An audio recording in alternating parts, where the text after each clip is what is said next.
जो ऊपर चढ़ यहाँ टांग दो।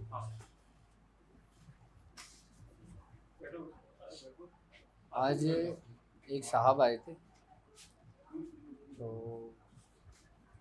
वो सरकार गौस पाक की औलादों से,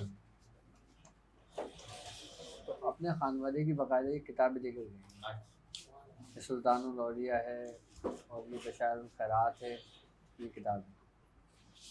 ये बाकायदा से तोहफा देने आए थे और बाकायदा इजाज़त लेने आए थे सूरह कुरैश की।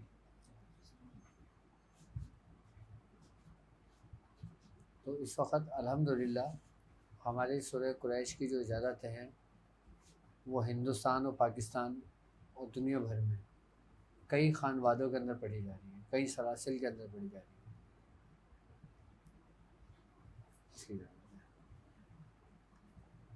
अच्छा, एक पर्चा है कि 1111 वाली सूरह कुरैश की ज़कात कुछ दिनों में ख़त्म हो जाएगी, इसके बाद का क्या हुक्म है? तुम्हारा है ये ना?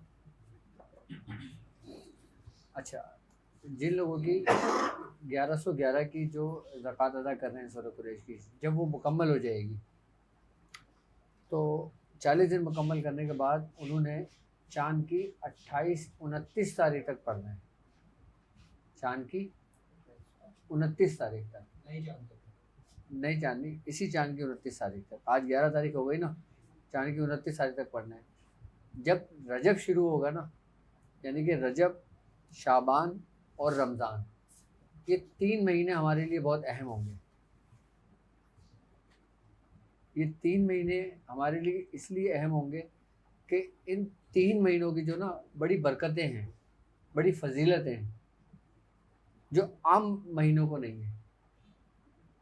अच्छा, इस महीने के बारे में बुजुर्गान दीन फरमाते हैं, हमारे सलासिल के बुजुर्ग फरमाते हैं कि रजब, जो शख्स अपने आप को रजब, शाबान और रमज़ान इन 3 महीनों के लिए मखसूस कर देता है, तो वो जिस नियत से जो अमल शुरू करता है ना, सिलसिले की बरकत से उसमें कामयाबी लाजमी हर सूरत उसको मिलती है। क्यों? क्योंकि कहते हैं कि रजब, शाबान, रमज़ान, रजब के एक दिन पढ़ाई करना आम दिनों में 40 दिन के पढ़ाई करने के बराबर होता है। यानी कि आम दिनों में आप 40 दिन के अमल करें और रजब के एक दिन अमल करें, बराबर है। तो रजब, शाबान और रमज़ान, इन तीनों महीनों की फजीलत है। और यहाँ तक कि नबी करीम सल्लल्लाहु अलैहि वसल्लम ने भी इन महीनों के बारे में फरमाया कि रजब अल्लाह का महीना है, शाबान मेरा महीना है और रमज़ान उम्मतियों का महीना है। तो ये नबी करीम सल्लल्लाहु अलैहि वसल्लम के निकले हुए मुबारक ज़ुबान से अल्फाज थी, ये उसकी बरकतें हैं जो उसमें हमें कामयाबी जल्दी मिल जाती है। आपने इन 3 महीनों की बड़ी फजीलत बयान की है। तो अभी ये समझने कि रजब, शाबान और रमज़ान इस सफ़र में हमारा पहला आ रहा है, तो हम इस महीने की बरकतें हासिल करें। हम अपने सूरह कुरैश का जो लश्कर लेकर चल रहे हैं, इसको इस 3 महीने में पाए तकमील तक पहुँचें। यानी कि जो अभी 1111 की तादाद कर रहे हैं, जो 313 की तादाद पढ़ रहे हैं, वो लोग फिर अपने आप को तैयार कर लें रजब के लिए। क्योंकि आप लोग सिर्फ और सिर्फ 3 महीने अपने दे दें, आपके 7 साल कैसे गुजरेंगे आपको पता ही नहीं चलेगा। यानी कि 3 महीने के अंदर आपको वो कुछ हासिल हो जाएगा, इतने कुछ आपको लज्जत मिल जाएगी, इतने कुछ अजायबात आपके सामने आ जाएंगे कि आपका दिल नहीं करेगा उसको छोड़ने को। क्योंकि जब रजब का महीना आता है ना, या आता था हमारे वक्तों में, तो मियाँ हुजूर इसका बड़ा एहतमाम करते थे और बाकायदा तौर पे हुक्म दिया करते थे कि इन 3 महीनों को ज़ाया नहीं करना, पूरा साल ज़ाया कर दो अपना, ये 3 महीने ज़ाया नहीं करना, क्योंकि ये 3 महीने पूरे साल का कफ़ारा है। जिस शख्स ने ये 3 महीने ज़ाया कर दिए, उसने पूरा साल ज़ाया कर दिया। और जिस शख्स ने पूरा साल कुछ भी नहीं करा, वो 3 महीने कर ले, उसके पूरे साल के बराबर है। रजब की, शाबान की और रमज़ान की बहुत अहमियत है, ख़ासकर सलासिल के अंदर। तो अब रजब का महीना शुरू होगा तो उसमें बाकायदा तौर पे उसमें फिर कोई गुंजाइश नहीं होगी। अभी तो गुंजाइश है ना कि कुछ लोग कहते हैं कि हम चाय पी लें दूध की, क्या जलाले अमल में चाय पी सकते हैं? चलो अभी पी लें। लेकिन रजब आप 3 महीने के लिए अपने आप को मखसूस नहीं कर सकते क्या? 3 महीने के लिए अपने ख्वाहिशात को नहीं तर्क कर सकते क्या? 3 महीने के अपने आप को बाउंड नहीं कर सकते क्या? किसके लिए? उस रब के लिए कि जिसका तुम्हारा हक है तुम पर। तुम जैसा हक है वैसी तो इबादत नहीं कर सकते, लेकिन कम से कम उसके हुक्म की तकमील तो कर सकते हैं हम। देखो, तुमको उस वक्त तक कुछ नहीं मिलता जब तक तुम खुद कोशिश नहीं करते। क्यों? क्योंकि लईसा लिल इंसान इल्ला मासा, के इंसान को वही कुछ मिलता है जिसकी वो सही करता है, जिसकी वो कोशिश करता है। अच्छा, एक बात याद रखिएगा कि सबक तो हमें दे दिया जाता है कि हमने सूरह मुज़म्मिल पढ़नी है, या हमने सूरह कुरैश पढ़नी है, या हमने सूरह इखलास पढ़नी है, या हमें नादेली पढ़नी है, या कोई भी सलासिल का शख्स किसी भी खानवादे का कोई भी अमल कर रहा हो, ठीक है, उसको एक टारगेट दे दिया जाता है कि उसने वो टारगेट अचीव करना है। कि जैसे किसी को सूरह कुरैश का दिया गया है कि उसने 1111 मरतबा पढ़ना है। अब उसका फोकस ये नहीं कि उसने 1111 की तादाद को पूरा करना है, उसका टारगेट ये नहीं होना चाहिए। उसका टारगेट ये होना चाहिए कि मुझे एक दिन पढ़ने से अपने अंदर क्या तब्दीलियां महसूस हुई।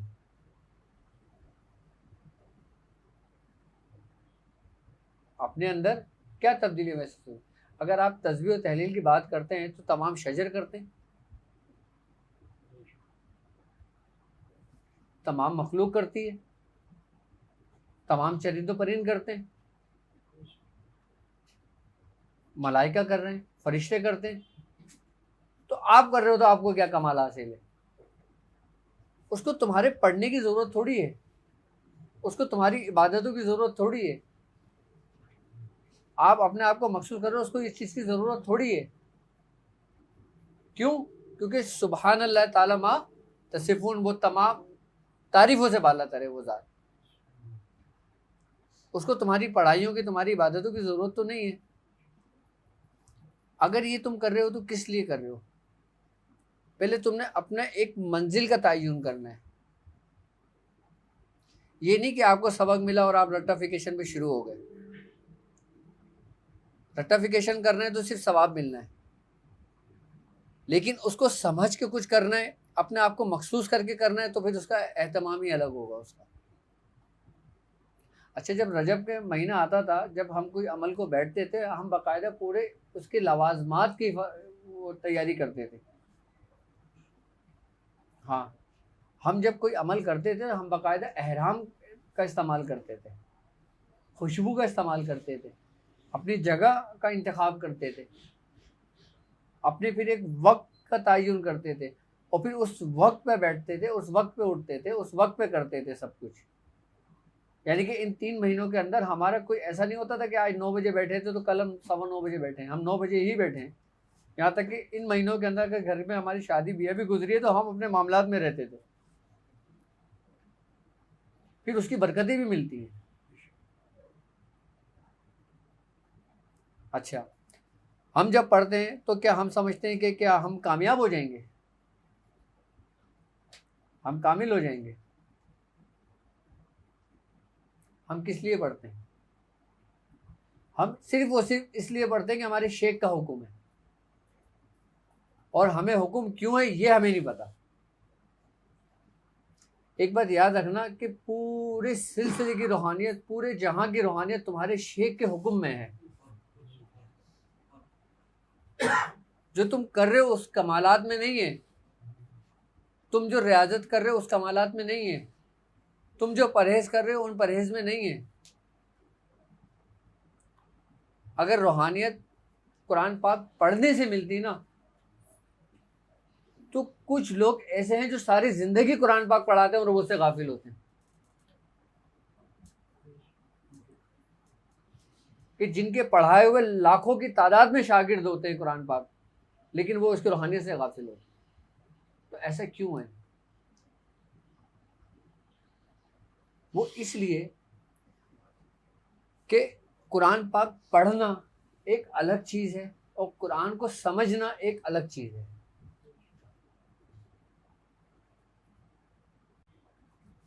समझा किसने? वो क्यों कह रहा है कि गौर व फिक्र करो, गौर व फिक्र करो, और निशानियां हैं उन लोगों के लिए जो गौर व फिक्र करते हैं। गौर व फिक्र करने से मतलब क्या है? कि उसकी तशरीह पढ़ना है, उसकी तफसीर पढ़ना है, उनके वाक़यात पढ़ना है। क्या है गौर व फिक्र? ये लफ्ज़ी मायनों में अगर लिया जाए तो गौर व फिक्र यही होगा ना कि अगर कोई आयत है, जैसे अल्हम्दुलिल्लाह रब्बिल आलमीन है, हम उसका तर्जुमा पढ़ लें, हम उसकी तफसीर पढ़ लें, या हम उसके मायने निकाल लें, या हम उसके बारे में पढ़ लें, इसको गौर व फिक्र कहते हैं आप।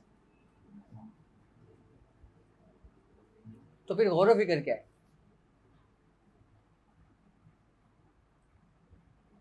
गौर व फिक्र जो है ना, ये समझ लें कि जब तुम्हारा शेख जब तुम्हें कोई चीज़ तालीम करता है, और जब वो तुम्हें कोई चीज़ तालीम करता है तो सबसे पहले तो तुम्हारी इस्लाह करता है।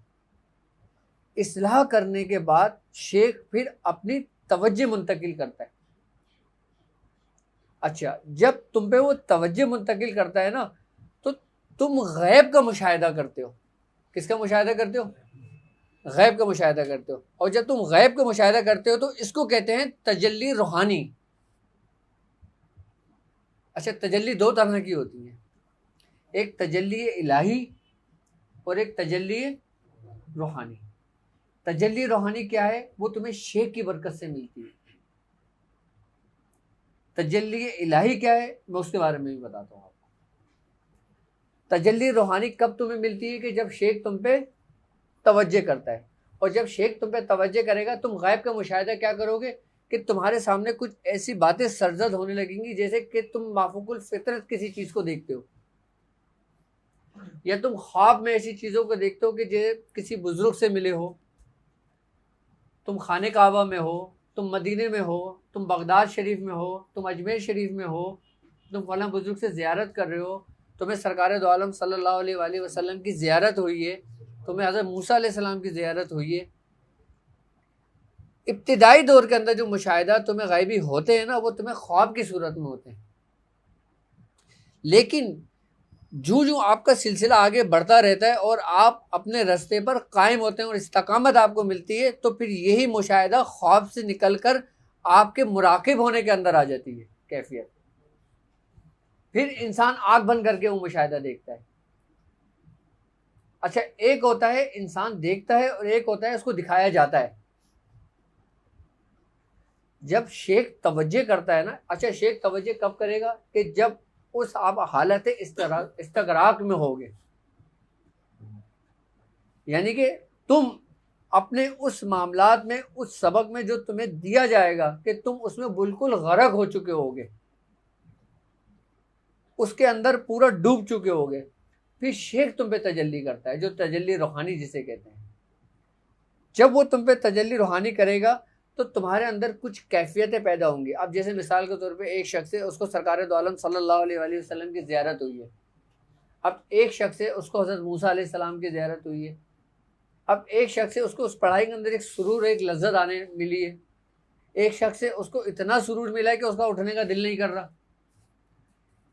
जब हमारे अंदर ऐसी कैफियतें पैदा होती हैं ना, तो लगता है कि हमें किसी शेख की हम पर तवज्जो हुई है। आई बात समझ में? अच्छा, फिर इंसान के साथ कैफियतें ऐसी होती हैं, फिर उसको अपने इर्द गिर्द, अपने साथ जो ना कुछ महसूसात होने लगते हैं।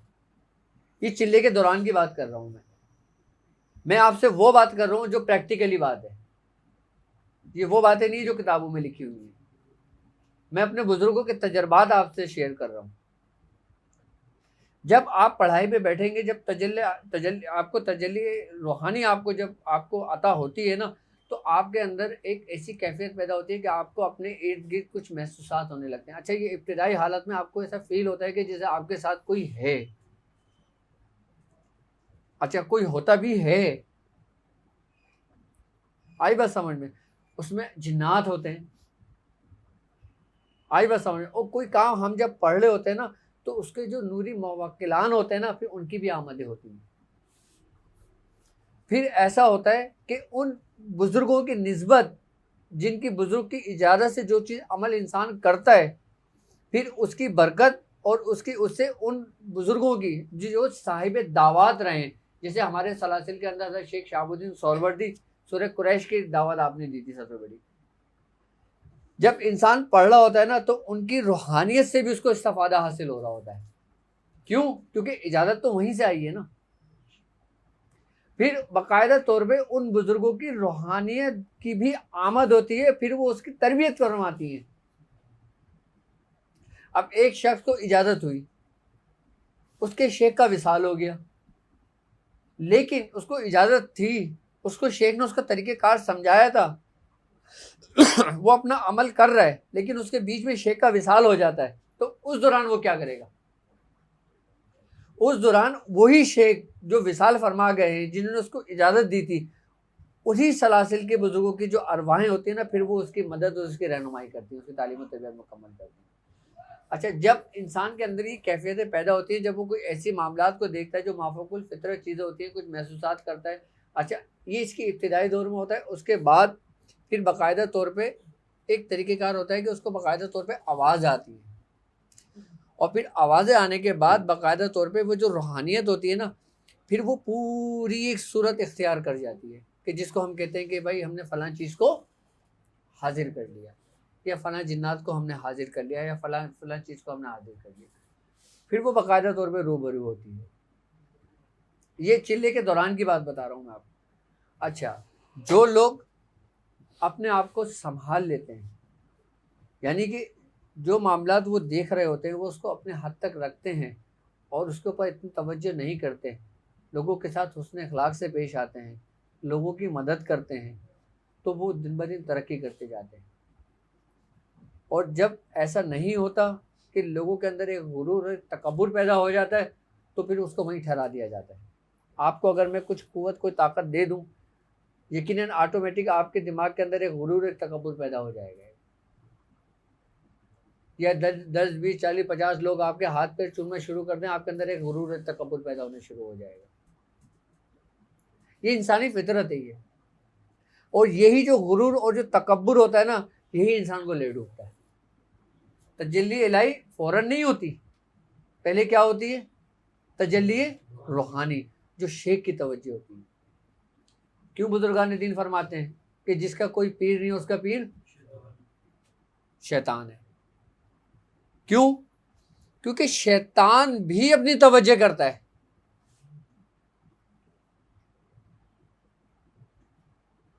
जिस रास्ते पे चलने के लिए कोई उसका उस्ताद कामिल नहीं होता, उसका पीर नहीं होता, तो फिर शैतान अपनी तवज्जो से उसको वो मंजिलें तय कराता है। लेकिन शैतान जब मंजिलें तय कराता है, तो फिर वो किसकी कराएगा? आलम नासूद की तरफ लेके चले जाएगा उसको, और वो उसको उसी में गरक कर देगा,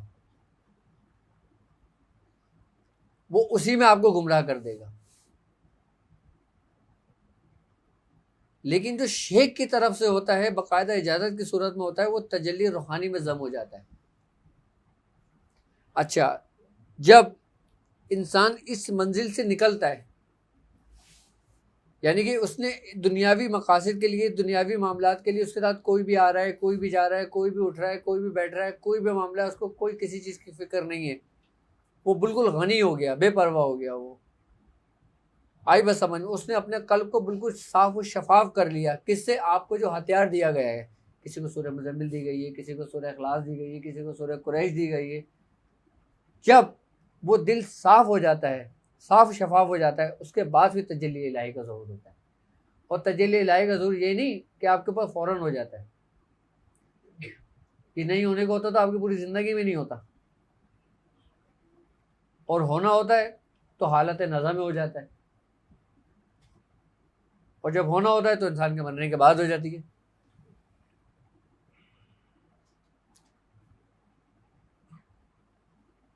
भाई, उसकी तजल्ली तुम्हारा कल्ब बर्दाश्त कर सकता है? तुम बर्दाश्त कर सकते हो? तो फिर हम पर जो तजल्लियात अनवार की जो बारिश हो रही होती है, वो क्या है फिर? क्या वो सादिक हैं? क्या वो जंदीक हैं? क्या वो काजिब हैं? फिर क्या है वो? फिर यही वही तुम्हारी शेख की तवज्जो है। अच्छा, शेख की ज़रूरत आपको सिर्फ दुनिया में ही नहीं है, सिर्फ पढ़ाई के दौरान ही नहीं है, सिर्फ चिल्ले के लिए तुम्हारा शेख नहीं है, अमल कराने के लिए तुम्हारा शेख नहीं है। शेख का काम ये नहीं है। शेख का असल काम शुरू होता है कि जब तुम्हारी आंख बंद होती है, फिर पता चलता है कि तुम्हारा शेख कितना कामिल है। और शेख को समझना, शेख को जानना इतना आसान भी नहीं है। जो लोग ये समझते हैं ना कि हाँ हम अपने शेख को समझ गए, हम अपने शेख को जानते हैं, हम अपने शेख की रूहानियत को जानते हैं, वो कुछ नहीं जानते। यहाँ तक कि हज़रत शेख शरफुद्दीन याहिया मुनीरी रहमतुल्लाह अलैह आप अपने मकतूबात सदी के अंदर लिखते हैं कि बरोज़े महशर अल्लाह रब्बुल इज़्ज़त हज़रत अवैस करनी रज़ी अल्लाह ताला अन्हु की सूरत में 70,000 मलाइकों को पैदा कर फरमाएगा। किसकी सूरत में? हज़रत अवैस करनी रज़ी अल्लाह ताला अन्हु की सूरत में 70,000 मलाइका को पैदा फरमाएगा। सिर्फ किस लिए? इसलिए कि उस वक़्त एक शोर मचा हुआ होगा कि वो आशिक कहाँ है, वो महबूब कहाँ है कि जिस पर रब की तजल्ली हुई थी, हुब की, उसके मोहब्बत की, उसके महबूब की, कि जिसके एवज़ लोग बख्शे जाएंगे।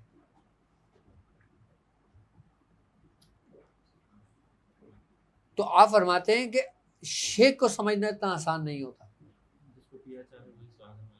बस जिसको पिया जाए। अच्छा, मज़े की बात ये है कि हमने जो ना अपने शेख को बकदरे ज़रूरत समझा है, हमने उसकी ख्वाहिश नहीं की। जबकि अगर हकीकत देखा जाए तो हमें उसकी ख्वाहिश होना चाहिए, बकदरे ज़रूरत नहीं होना चाहिए। बकदरे ज़रूरत क्या है कि अगर किसी अमल की इजाज़त लेना है तो इजाज़त ली और चल दिए, 40 दिन के बाद आ रहे हैं। ख्वाहिश ये होती है कि इंसान हर लम्हे उसके इस्तगराक में रहे, उसके सुरूर में रहे। यहाँ तक के बुजुर्गान दीन फरमाते हैं कि अक्सर व बेशतर अक्सर तादाद के अंदर लोग सिर्फ वो सिर्फ इस वजह से बख्शे जाएंगे कि फलां शख्स फलां बुजुर्ग की महफिल में बैठा था। खाली बड़े बुजुर्ग फरमाते हैं कि इसलिए बख्शे जाएंगे कि इसने उस वली कराम के हाथ को बोसा दिया था कि अल्लाह ताला उसको बख्श देगा। इस बात पे खाली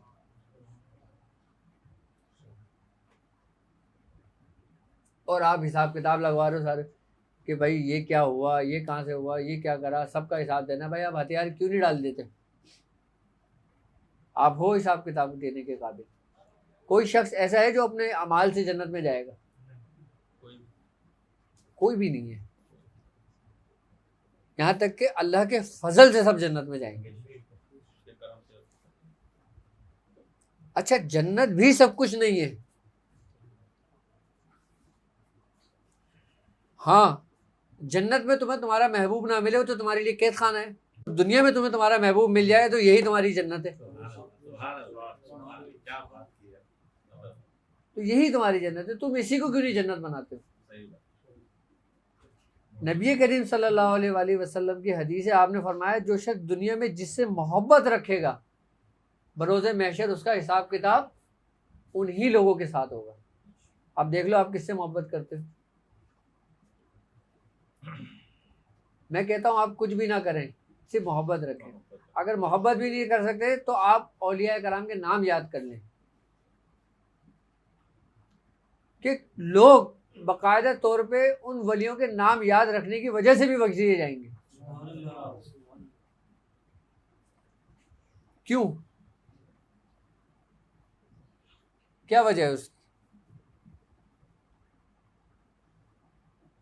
कुरान कहता है ना कि फास्कुरनी अस्कर को, कि तुम मेरा जिक्र करो मैं तुम्हारा जिक्र करूंगा। अब आप जिस वली का नाम लेंगे उसने सारी जिंदगी करा क्या था? अगर आप उसका नाम ले रहे हो तो आपके दिल में किसने डाला है? तो वो तुमको कैसे याद कर रहा है? और वो तुमको हमेशा के लिए याद कर रहा है। लेकिन तुम पहले उसका जिक्र तो करो। उसने तुम्हें कुलियत दे दिया ना कि तुम मेरा जिक्र करो, मैं, वो हमारा जिक्र कैसे करेगा? वो हमारा जिक्र ऐसे करेगा कि लोगों में तुम्हारी मोहब्बतें डाल देगा दिलों में। आज हक फरीद या फरीद, हक फरीद या फरीद, आज तक सदाएं चल रही हैं। आपको गुजरे हुए कितना अरसा हो गया?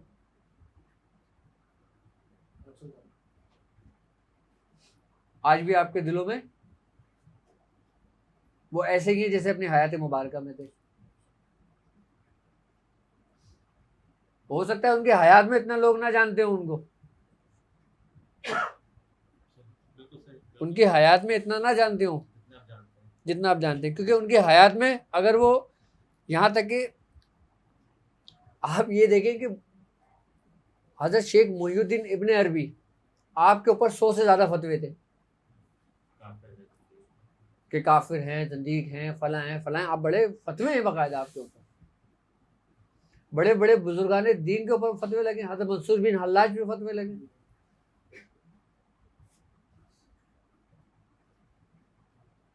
तो फिर वो क्या था? वली की जिंदगी में उसको इतना लोग नहीं जानते जितना उसको उसके बाद उसको जानते। क्यों? ये इसलिए क्योंकि नबी करीम सल्लल्लाहु अलैहि वसल्लम का फरमान है, आपने फरमाया कि जो शख्स क्या कि मर जाओ मर जाने से पहले, हदीस है ये नबी करीम सल्लल्लाहु अलैहि वसल्लम की, आपने क्या फरमाया कि मर जाओ मर जाने से पहले। अगर तुम मर जाने से पहले मर जाओगे ना, अल्लाह तबारक ताला तुम्हें हर दौर में एक नई जिंदगी देगा। कश्त गाने खंजर तस्लीम रहा, हर जुबा आज दे जानी दीगर आज। यानी कि जो शख्स तस्लीम के खंजर से अपने आप को कत्ल कर देता है, अल्लाह रब्बुल इज़्ज़त उसको हर दौर में एक नई जिंदगी देता है। अब बताओ किसने अपने आप को कत्ल किया? किसने अपने आप को मारा है? इसका ये तो कुलिया हो गया क्या कि तुम मरोगे तो तुम्हें जिंदगी मिलेगी। अब तुम अपने हाथों से अपने आप को कत्ल करते हो या फिर जब वो वक्त मुकर्रर है वो खुद हो जाना है। अपने हाथों से अपने आप को कत्ल करने से मुराद क्या है? अपने नफ्स को कत्ल कर देना। अच्छा, हम नफ्स नफ्स नफ्स करते रहते हैं, ये है क्या? हम कहते हैं ना कि ये ख्वाहिशात है हमारी, हम कहते हैं ना ख्वाहिशात हैं। इन ख्वाहिशात पे आपका इख्तियार है तो फिर ख्वाहिश कैसी? तो फिर नफ्स कैसे हुआ? तुम्हारा इख्तियार तो इतना भी नहीं है कि तुम उठ के पानी पी लो। तुम्हारा इख्तियार तो इतना भी नहीं है कि तुम उठ के पानी पी लो। तुम गुनाह कैसे कर लोगे?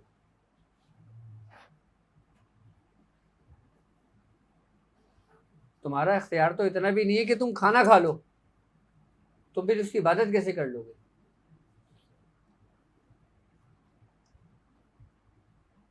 तो फिर ये सारा झगड़ा क्या है? हमने असल में इस चीज को नहीं समझा, इस झगड़े को नहीं समझा। वो कहते हैं ना ला हौला वला कुव्वत इल्ला बिल्लाहि, क्या मतलब है? नहीं कोई ताकत नेकी और बदी। तो फिर तुम्हारा इख्तियार क्या है? तुम्हारा इख्तियार तो कुछ भी ना हुआ ना। फिर वो मीर तकी मीर सही कहता है ना कि नाहक हम मजबूरों पे ये तोहमत है मुख्तारी की, चाहते हैं सो आप करें, हमको बस बदनाम किया। फतवा लग गया था उनको शेर में भी। नहीं, ये बात नहीं है। बात क्या है कि वो गफ्फार है।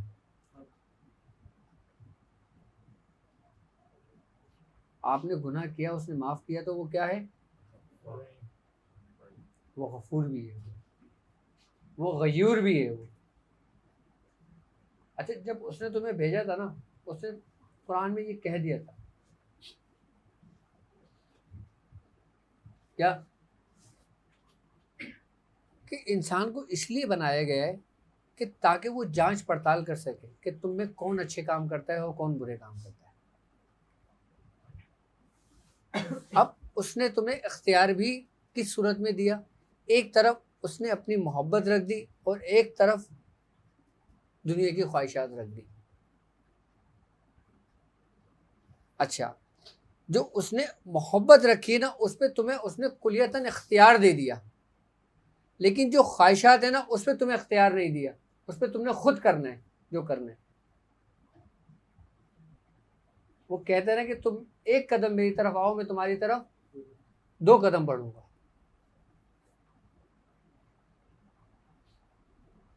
अब जब उसने एक तरफ अपनी मोहब्बत रख दी और एक तरफ दुनिया की मोहब्बत रख दी, तो तुम किसको चुनोगे?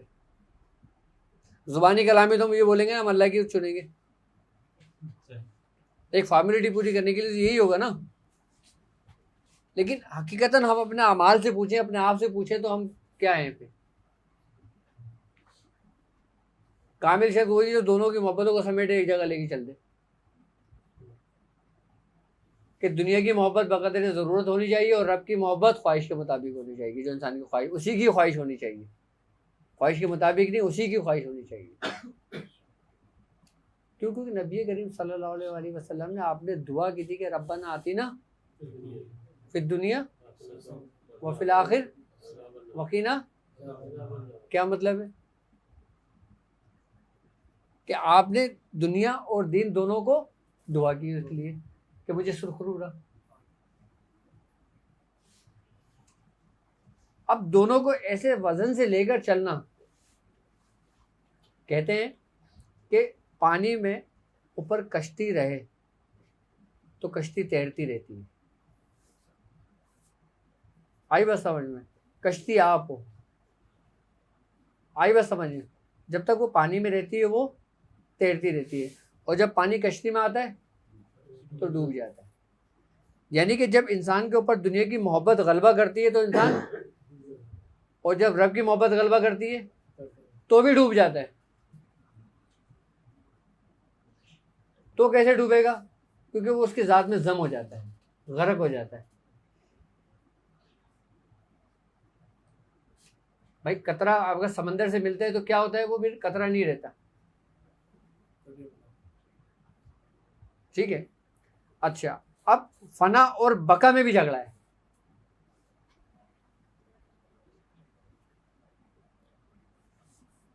फना और बका का क्या झगड़ा है? फना और बका का ये झगड़ा है ना कि अल्लाह तबारक ताला कुरान में कहता है ना कि कुल्लु मन अलैया फ़ान व यब्का रब्बी का वल जुल जलाल वल इकराम, कि हर एक चीज़ ने फना हो जाना है, सिवा क्या रहेगी? रब की ज़ात। अब हर चीज़ से फना होने से मुराद क्या है? कि हर चीज़ ने ख़त्म हो जाना है, अपनी हस्ती को मिट जाना है, हर चीज़ ने फना हो जाना है, ख़त्म हो जाना है। लेकिन जो औलिया कराम थे, जो सिद्दीकीन है, जो अंबिया कराम है, जो औलिया कराम है, उस वक़्त वो क्या होंगे? जिस तरीके से मैंने बताया अभी कि वो उसमें गर्क हो जाते हैं, यानी कि छोटे छोटे ज़र्रे हैं मकनातीस के और एक बड़ा लोहे का पीस है, तो सब ज़र्रे क्या करेंगे? सब चिपक जाएंगे और फिर हर चीज़ ने फना हो जाना है। हर चीज़ अपने असल की जानिब लौटेगी ना, और जब असल की जानिब लौटेगी तो फिर बाकी तो कुछ भी नहीं बचा, फिर तो फना ही हो जाए तो बेहतर है। ख़त्म हो जाना है फिर सब ने, हर चीज़ ने मिट जाना है, क्योंकि तुम्हारे अंदर तुम्हारे रब की सिफात मौजूद है ना। अब जब वो सिफात तुम्हारे अंदर जाग जाती है, जब वो सिफात तुम्हारे अंदर एक तजल्ली की सूरत इख्तियार कर जाती है, तो वो अपने असल की जानिब जाएगी या नहीं? जब वो अपने असल की जानिब जाएगी तो तुम्हें लेके जाएगी, तुम्हें छोड़ के चली जाएगी। तो जो शेख की जो तवज्जो है ना, ये वो तजल्ली नूर रूहानी है जो तुम्हें तुम्हारे रब से जम कर देगी। शेख की ज़रूरत कितनी है और किस कदर है।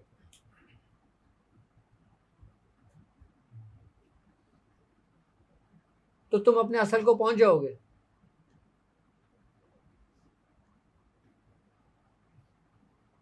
कामिल हो तो तुम कहीं भी गुमराह नहीं हो सकते।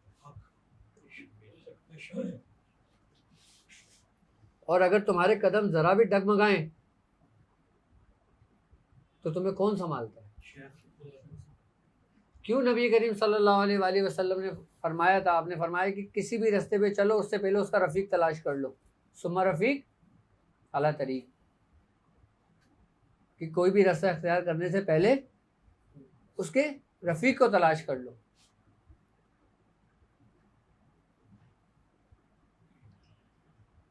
वो इसीलिए ये शेख ही है जो तुमको तुम्हारे कमालात को पहुंचाता है। जब मुरीद अपने इस हालत के अंदर अपने आप को गर्क कर लेता है ना, तो फिर वो ये समझ लो कि अपने पूरे अंदर अपने किसको देखता है, शेख को देखता है। अगर शेख से हटकर अगर वो कुछ दिखाया जाता है ना तो वो आंखें बंद कर लेता है, कहता है मुझे नहीं देखना, जबकि वो भी हक है, जबकि वो भी हक है। लेकिन वो चाहता है कि मैं इसी दरवाजे से आऊं। वो दिल का दरवाजा क्या है, तुम्हारा शेख। भाई कल कहते हैं ना अल्लाह का घर है, कैसे अल्लाह का घर। भाई अगर घर है अल्लाह का तो वो कभी तो आया होगा ना, या कभी तो होगा ना, या वो घर में मकीन है और आपको नहीं पता। ऐसे हो सकता है क्या।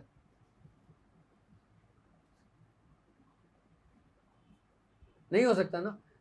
तो उसका दरवाज़ा क्या है, उसका दरवाज़ा शेख है। क्यों, क्योंकि अल्लाह रब्बुल इज़्ज़त कुरान में कह रहा है कि और अपने घरों में दरवाज़ों से दाखिल हुआ करो। अब ज़ाहिरी तफसीर इसके बयान करोगे क्या है दुनियावी मामलात में, अगर लेकिन उसकी बाती तफसीर बयान करोगे क्या है।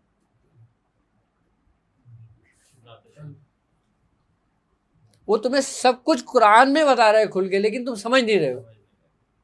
वो कह रहे तुम अपने घरों के अंदर दाखिल हुआ करो दरवाज़ों के साथ, दरवाज़ों से। ये अल्लाह का घर है ना, तुम्हारा घर क्या है।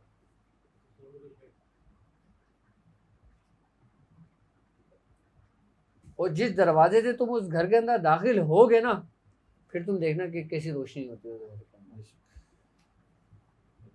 और खुद तुम सारी ज़िंदगी अल्लाह अल्लाह के टकरे मारते रहो, कभी भी वो दरवाज़ा नहीं खुलना, क्योंकि वो दरवाज़ा ही शेख है तुम्हारा। भाई हज़रत बाबा फरीद मसूद गनी शकर रहमतुल्लाह अलैह जब आप अपने शेख से मिले थे, उस वक़्त आपका ये कमाल था कि जब आप जंगल के अंदर सूरह इखलास पढ़ते थे और दरख्तों पे चिड़ियाँ चिचा रही होती थी, आप कहते थे गिर जाओ, वो गिर के मर जाया करती थी। फिर जब आप पढ़ के फारिग हुआ करते थे, आप बोलते थे उठ जाओ, तो वो उठ जाया करती थी। जब आप अपने शेख से नहीं मिले थे, आपका ये हाल था। लेकिन ये हाल सिर्फ दुनियावी हद तक था। लेकिन उनके दिल का दरवाज़ा किसने खोला, हज़रत कुतुबुद्दीन बख्तियार काकी रहमतुल्लाह अलैह। आपने वहीं सर अपने सजदे में खम कर दिया। शेख की उम्र भी बता दीजिएगा उस वक्त हज़रत बख्तियार काकी रहमतुल्लाह की उम्र कितनी, बहुत छोटी उम्र थी। हाँ, और आपकी उम्र 90 साल के करीब। नहीं, बाबा फरीद मसूद गनी शकर की उम्र ज़्यादा थी उनसे। नहीं, मैं आपको बताऊँ। हाँ वो ज़रूर बताइए। जब आप रियाजत कर रहे थे हज़रत बाबा फरीद हज़रत मसूद गनी शकर रहमतुल्लाह अलैह का, क्या रात में, हाँ बैठूंगा ना मैं, तो हज़रत बाबा फरीद मसूद गनी शकर रहमतुल्लाह अलैह आप रियाजत करके ना बहुत ज़्यादा लागर हो गए थे, बहुत कमज़ोर हो गए, इतना हो गए थे कि आप उठ नहीं पाते। जब ख्वाजा खाजगान ख्वाजा मोइनुद्दीन चिश्ती रहमतुल्लाह अलैह आप दिल्ली तशरीफ़ लेकर आए, किसके पास, हज़रत कुतुबुद्दीन बख्तियार काकी रहमतुल्लाह अलैह के पास, और आपसे फरमाया कि कहाँ है वो शहबाज जिसको तूने कैद किया है, कहाँ है वो शहबाज जिसको तूने कैद किया है। आपने कहा हुजूर तशरीफ ले चलिए। आप अपने उनको हुजरे में लेके जाते हैं, आप दरवाज़ा खटखटा के बोलते हैं फरीद देखो तुमसे मिलने कौन आया है। आपने फरमाया कौन आया है? आपने फरमाया हिंदुल वली हैं। आप अदब में खड़े होने की कोशिश करें, आपके खड़ा नहीं हुआ जा रहा था, आप इतने कमज़ोर लाकर हो गए। तो आपने खड़े हुए, आपने कहा कदम बोसी करो, तो आपने अपने शेख के कदमों में गिर गए थे आप। किसके? कुतुबुद्दीन बख्तियार काकी के। तो आपने फरमाया नहीं नहीं मेरे शेख के कदमों में जाओ। तो आपने उठा के फिर उनको उनके कदमों में रखा। अपने शेख के कदमों में क्यों गए? वहाँ देख रहे थे, क्योंकि उनको सिर्फ वही नजर आ रहे थे। वहाँ देख रहे थे हम। वो दो नहीं आए थे, वो एक ही उनको एक ही था। वो वहाँ देख रहे थे, वो वहां देख रहे थे। वो इतना जम हो गए थे अपने उसमें।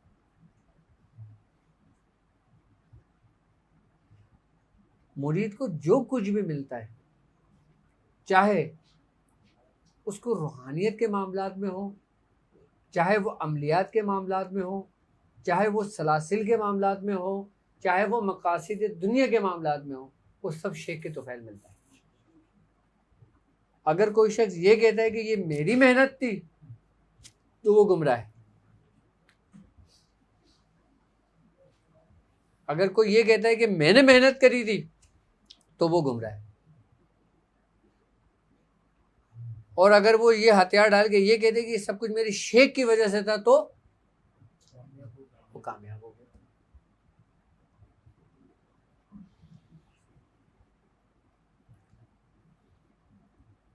हमारे सलासिल के अंदर खानदान मदारिया में हज़रत बाबा जलाल और हज़रत ख्वाजा मंजूर हुसैन शाह साहब, मंजूर हुसैन शाह साहब हमारे दादा हैं और वो हमारे चचा पीर हैं, यानी कि मियाँ हुजूर के चचा पीर। तो आप अपने शेख का इतना अदब और इतना एहतराम करते थे कि अगर ख्वाजा मंजूर हुसैन शाह साहब खड़े होते थे तो आप भी खड़े हो जाया करते थे, जबकि आप बफर जोन में हो और वो गुलशन में, आप उनके अदब में खड़े हो जाया करते थे। मियाँ हुजूर फरमाते हैं एक दफ़ा मैंने बाबा जलाल से कहा कि बाबा जलाल तुम बैठे बैठे क्यों खड़े हो जाते हो? कहते मुझे भाई साहब को जब मैं देखता हूँ ना तो मुझे शर्म आती है, मैं भी इनके अदब में खड़ा हो जाता हूँ। आप उस तरफ पीठ नहीं करते थे आप जिस तरह ख्वाजा मंजूर हुसैन शाह साहब बैठते थे, आप उस तरफ पैर नहीं करते थे अपने। ये उनकी अदब और मोहब्बत की इंतहा थी। इब्तिदा कहाँ से है और इंतहा कहाँ है? इब्तिदा मैंने बताई आपको कि शेख ने आपको सबक दे दिया, अब आपने किस उससे करना है? अपने तवज्जो और अपनी लगन से। जो कुछ भी मामला होता है आप यही करें कि सब कुछ जो कुछ भी मेरे साथ हो रहा है ये उसी की तरफ के मामला आते हैं, इससे मेरा कोई कमाल नहीं। अच्छा, आपका चिल्ला भी मुकम्मल आपकी शेख की तवज्जो से होता है। लोग कहते हैं ना कि हज़रत हमारा अमल खोल दें, हमें इतने साल पढ़ते हो गए, हमें इतने साल पढ़ते हो गए, हमारा अमल खोल दें। अमल खोलना क्या होता है? ये जो लोग ये कहते हैं ना कि हमारा अमल खोल दें, उनका ज़िंदगी भर नहीं खुलता, क्योंकि कुछ दरवाजे ऐसे होते हैं जो नहीं खोले जाते कहने के ऊपर। हाँ, हर दरवाज़ा तुम्हारे शेख की तवज्जो, शेख की नज़रों से ही खुलता।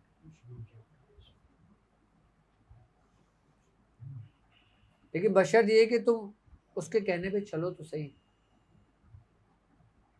अच्छा, अब हम सूरह कुरैश का अमल कर रहे हैं, अब हमें पता कैसे चलेगा कि हम कामयाबी की तरफ जा रहे हैं? हम सही कर रहे हैं, हमें कैसे पता चलेगा? हम सही रास्ते पे जा रहे हैं, हमें कैसे पता चलेगा?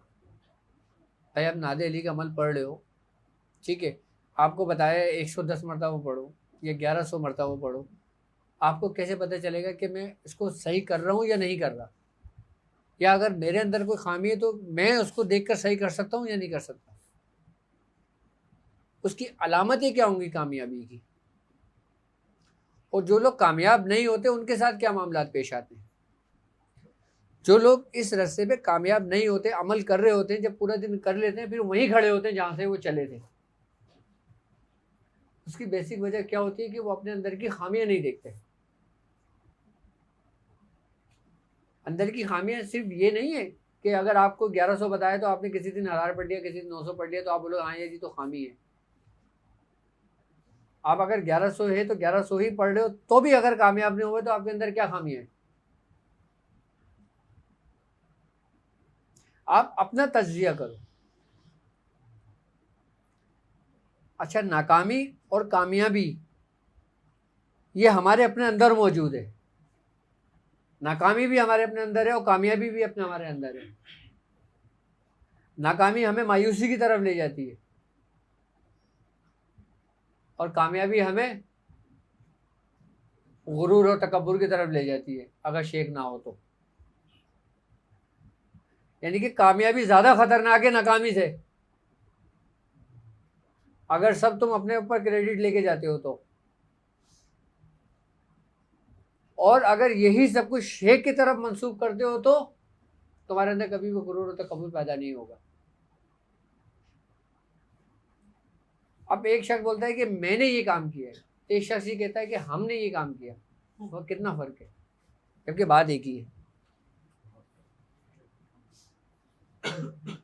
ये मैं ही तो है कि जिसने सूली पे चढ़ा दिया।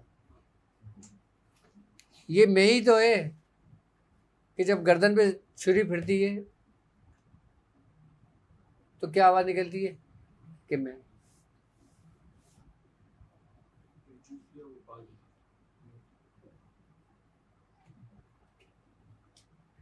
तो हमारे अंदर वो क्या खामी है हमारे? अच्छा, हम अगर कामयाब नहीं होते तो हम अपनी बातनी खामियों की वजह से नहीं होते। बातनी खामियां क्या है हमारे अंदर? जैसे हसद हो गई, गुरूर और तकब्बुर हो गया, किसी के लिए बुग़्ज़ हो गया। ये ऐसी बीमारियां हैं रूहानी कि जो इंसान के वजूद को, इंसान की रूहानियत को दीमक की तरह खा जाती हैं, जैसे दीमक लकड़ियों को खा जाती है, इंसान की रूहानियत को तबाह और बर्बाद कर देती है। एक शख्स वो जिसने करा वो कामयाब हो गया, मैं उसकी बात कर रहा हूँ, फिर ये बीमारियां जन्म लेती हैं।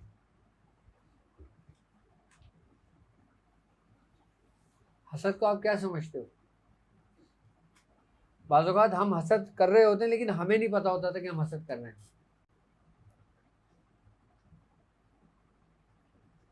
हसद किसे कहते हैं?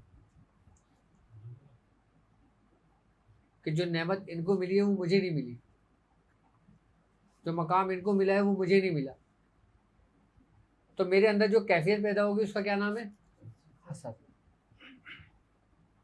और बुग़्ज़ किस चीज़ का नाम है? बुग़्ज़ भी इसी कैफियत में, इसी रास्ते के चलने का नाम है।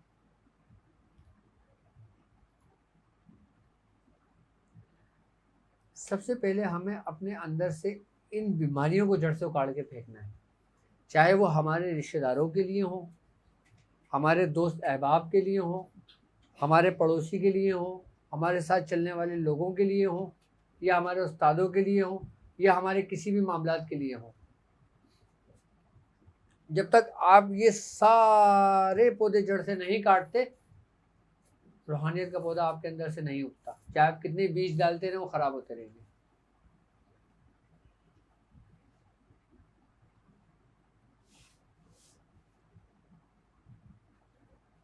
जिस दिन ये मामला आप अपने अंदर से दूर कर लेंगे ना खामियां, आप कामयाबी की तरफ चल पड़ेंगे।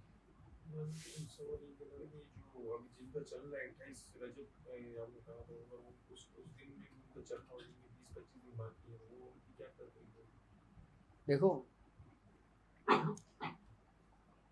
अब अगर किसी शख्स कोई 1111 का अमल कर रहा है, ठीक है, वो उसका 2 दिन बाद मुकम्मल हो जाता है, वो उसको बढ़ा दे टाइम, उसको चांद की 29 तारीख तक ले जाए,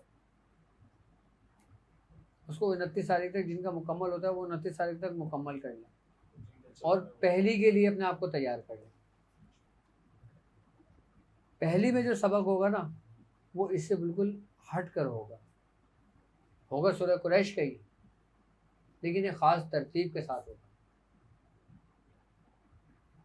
अभी 70 मरतबा पढ़वाने का मकसद, 313 मरतबा पढ़वाने का मकसद, 1111 मरतबा पढ़वाने का मकसद आपकी जान पहचान और आपकी सिर्फ रजिस्ट्रेशन करानी थी कि किन किन लोगों की रजिस्ट्री हो गई। भाई कहीं एडमिशन लेते हो आप तो पहले एंट्री टेस्ट देते हो ना,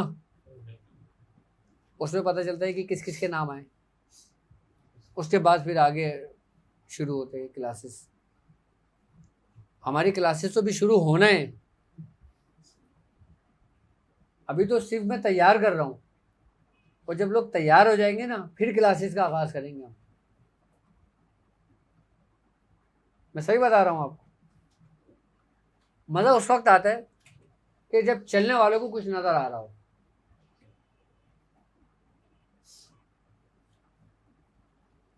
करने वाले, चलने वाले उस रास्ते के वाकई ख्वाहिशमंद हो, मुसाफिर हों। ये नहीं कि 50 बैठे हुए, 50 सुन रहे हैं, 40 घर जाके भूल गए, 10 ने याद रखा हुआ, 5 पढ़ रहे हैं और 3 आगे बोल रहे हैं कि हमने कर लिया। मैं सही बता रहा हूँ आपको।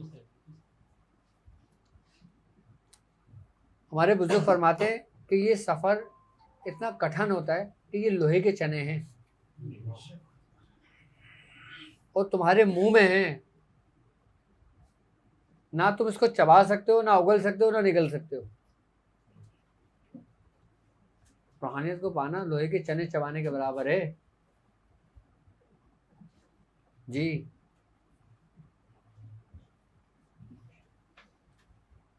तो फिर इसमें कामयाब कौन शख्स होगा? कौन शख्स कामयाब होगा? मैं बताता हूँ। फिरौन जिस पैमाने में शराब पीता था ना, वो उसका पैमाना गुम हो गया। अब उसने अपने दरबार में ये ऐलान करवा दिया कि जो मेरा पैमाना ढूंढ के लाएगा ना, मैं उसको आज़ाद कर दूंगा। दरबार में शोर मच जाता है। अब सारे दरबारी जो ना ढूंढने लगते हैं। अब यही मनादी जो ना बाहर ऐलान करवा दी जाती है। अब सारे लोग बाहर भी ढूंढने लग जाते हैं। हज़ारों की तादाद में पैमाने को ढूंढने निकल गए। पैमाना एक ही है, वो एक ही को मिलना है ना। समझना मेरी बात कि पैमाना किसी को मिलना है? एक ही को मिलना है। और ढूंढ कितने लोग रहे हैं? लाखों लोग ढूंढ रहे हैं उसको। अब सब ढूंढ रहे हैं। अब दरबार के अंदर सब ढूंढने लग जाते हैं। एक बूढ़ी खातून को वो पैमाना हाथ लग जाता है। अब वो पैमाना लेती है और बादशाह के पास जाती है और बादशाह को कहती है, बादशाह की क्या तुम वाकई ही उसको आज़ाद कर दोगे अपनी गुलामी से? बादशाह कहता है हाँ मैं आज़ाद कर दूँगा। तो वो कहती है ये रहा आपका पैमाना। बादशाह उसको देखता है, फिरौन बड़ा खुश होता है, उसको बोसा देता है और अपने पास रखता है और बहुत खुश होता है। इतना खुश होता है कि दरबार के जो लोग होते हैं उन सबको इकट्ठा कर लेता है। तो फिरौन बोलता है कि अब लोग बोलते हैं कि भाई पैमाना तो उसको मिल गया। तो बादशाह बोलते हैं जाओ मैंने तुम लोगों को भी आज़ाद किया। तो वज़ीर बैठा होता है। वज़ीर कहता है बादशाह सलामत, ये क्या कर रहे हो? ये लोग आते हैं, बादशाह से कहते हैं बाहर कुछ लोगों ने भी इसको बड़ी वो कहा, जिसने भी कोशिश करी है ना सबको मैंने आज़ाद कर दिया। वज़ीर कहता है पैमाना तो जिसको मिला था उसको आज़ाद कर देते, खाली सबको आज़ाद करने की क्या ज़रूरत थी? तो बादशाह कहता है कि पैमाना तो एक ही था ना, वो तो एक ही को मिलता, लेकिन कोशिश तो सबने करी है ना, तो मैंने सबको आज़ाद कर दिया। तो बुजुर्गान दीन फरमाते हैं कि ये एक दुनियावी उस खुदाई का दावा था, जिस खुदाई का दावा करता था उसका ये हाल था। लेकिन जो रब्बुल अरबाब है, जो बादशाहों का बादशाह है उसका क्या हाल होगा। यानी कि जो जो इस रास्ते पे चल रहे हैं, जो जो इस रास्ते पे चलने की नियत करेंगे वो सब कामयाब होंगे, क्योंकि ये वो रास्ता है जो बुजुर्गों का है, ये वो रास्ता है जो हमारे सलासिल का है, ये वो रास्ता है जिस रास्ते के लिए बुजुर्गान दिन ने अपनी अपनी पूरी पूरी जिंदगी मेहनतें सर्व कर दी हैं, अपने आप को ख़त्म कर दिया है, अपने आप को पूरा मिटा दिया सिर्फ इस रास्ते पे आने के लिए। तो वो तुम्हें कैसे तना छोड़ देगा, कैसे अकेला छोड़ देगा। अब तुम्हारे अंदर अलामतें क्या पैदा होंगी जो तुम्हें कामयाबी की तरफ लेके जाएंगी। सबसे पहली अलामत ये होगी तुम्हारे इब्तिदाई दौर के अंदर कि तुम्हें दूसरे दिन पढ़ने का इंतज़ार होगा। एक बुजुर्ग से किसी ने पूछा कि हुजूर मैं नमाज़ पढ़ता हूँ, मुझे कैसे पता चलेगा मेरी नमाज़ कबूल होगी। क्या कि मैं नमाज़ पढ़ता हूँ, मुझे कैसे पता चलेगा कि मेरी नमाज मेरे रब ने कबूल की है। तो आपने फरमाया कि अल्लाह तबारक ताला तुझे दूसरे वक्त नमाज पढ़ने की तौफीक दे देगा। क्या कि तुझे तौफीक दे दी जाएगी कि तू उसकी पाबंद हो जाए उसके ऊपर। और जब तुम्हारी सबसे पहली कामयाबी की अलामत ये होगी कि तुम्हें तौफीक दे दी जाएगी, किस लिए कि तुम अपने काम को पूरा कर लो, और रब की तरफ से जिसको तौफीक हो गई उसका काम मुकम्मल हो गया, तुम कामयाब हो गए। ये इसकी सबसे बड़ी अलामत है। और तुम्हें तौफीक देने के साथ साथ कि तुम्हारे अंदर एक ऐसी कैफियत पैदा होगी, एक ऐसा सुरूर पैदा होगा कि तुम्हें उसमें लज्जत आने लगेगी। यानी कि एक तो वो वक्त है कि जब आप उसका एहतमाम करके पढ़ रहे हो, मैं उस वक्त से हट के अलग बात कर रहा हूँ। आप पढ़ाई तो रात में करते हो ना, दिन भर क्या करते हो, दोपहर में क्या करोगे, शाम में क्या करोगे, रात के पहले पहर में क्या करोगे। अच्छा, पढ़ाई करने से मतलब ये नहीं है कि अगर 11 तो 11 मरतबा आपको पढ़ने को दे दिया तो फिर आप अगर 11 बजे बैठने तो 11 बजे बैठ के 11 बजे पढ़ के 12 बजे तक पढ़ के ख़त्म करना है, उसके बाद भूल जाना है। क्या उसके बाद ऐसा भी नहीं करना। तौफीक तुम्हें ये होगी कि तुम जब तुम्हें याद आएगा कि तुम उसको अपनी ज़ुबान से पढ़ लोगे, चाहे अपना काम कर रहे हो, चाहे दिन में हो, किसी भी चीज़ में हो, तुम उसमें रहने शुरू हो जाओगे। जब तुम अपने अंदर ये कैफियत देखो, अपनी फीलिंग देखो, तो तुम समझ लेना कि तुम कामयाबी की तरफ चल पड़े। ये तुम्हारी कामयाबी की अलामत है। तुम एक चीज़ में कामयाब हो गए ना, 9 दरवाजे तुम्हारे लिए हमेशा के लिए खोल दिए जाएंगे। सिर्फ पहला दरवाज़ा खोलना तुम्हारा काम है। सिर्फ एक दरवाज़ा आपने खोलना है, 9 दरवाजे तुम्हारे खुले हुए हैं, वो बंद नहीं है। सिर्फ एक दरवाज़ा तुमने खोलना है बस। और ये वो पहला ही दरवाज़ा है जिस पे अभी सब दस्तक दे रहे हैं। और दरवाज़ा अंदर से खुलता है। अंदर से कब खुलता है कि जब देखते हैं ना कि दरवाजे पे इस कदर शोर हो गया कि अगर इसको ना खोला जाए तो ये टूटने का डर होगा, तो उसको खोल दिया जाता है।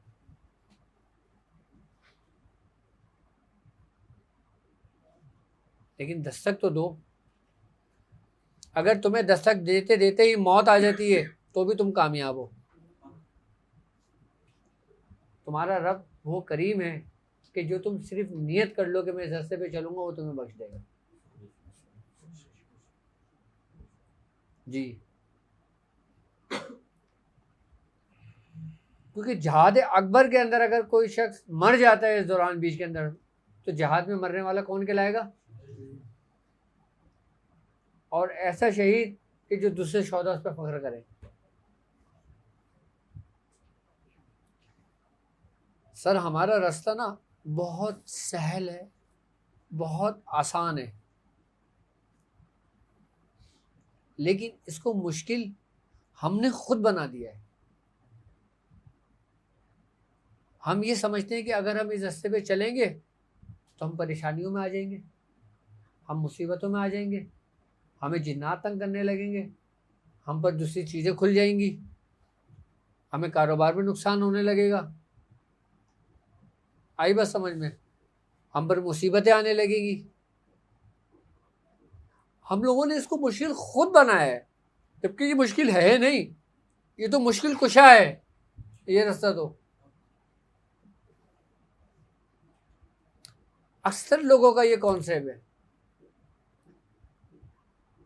कि इस रास्ते पे चलने के लिए हमें परेशानियां आती हैं, जबकि दरअसल वो परेशानियां नहीं, उनके लिए राहत होती हैं।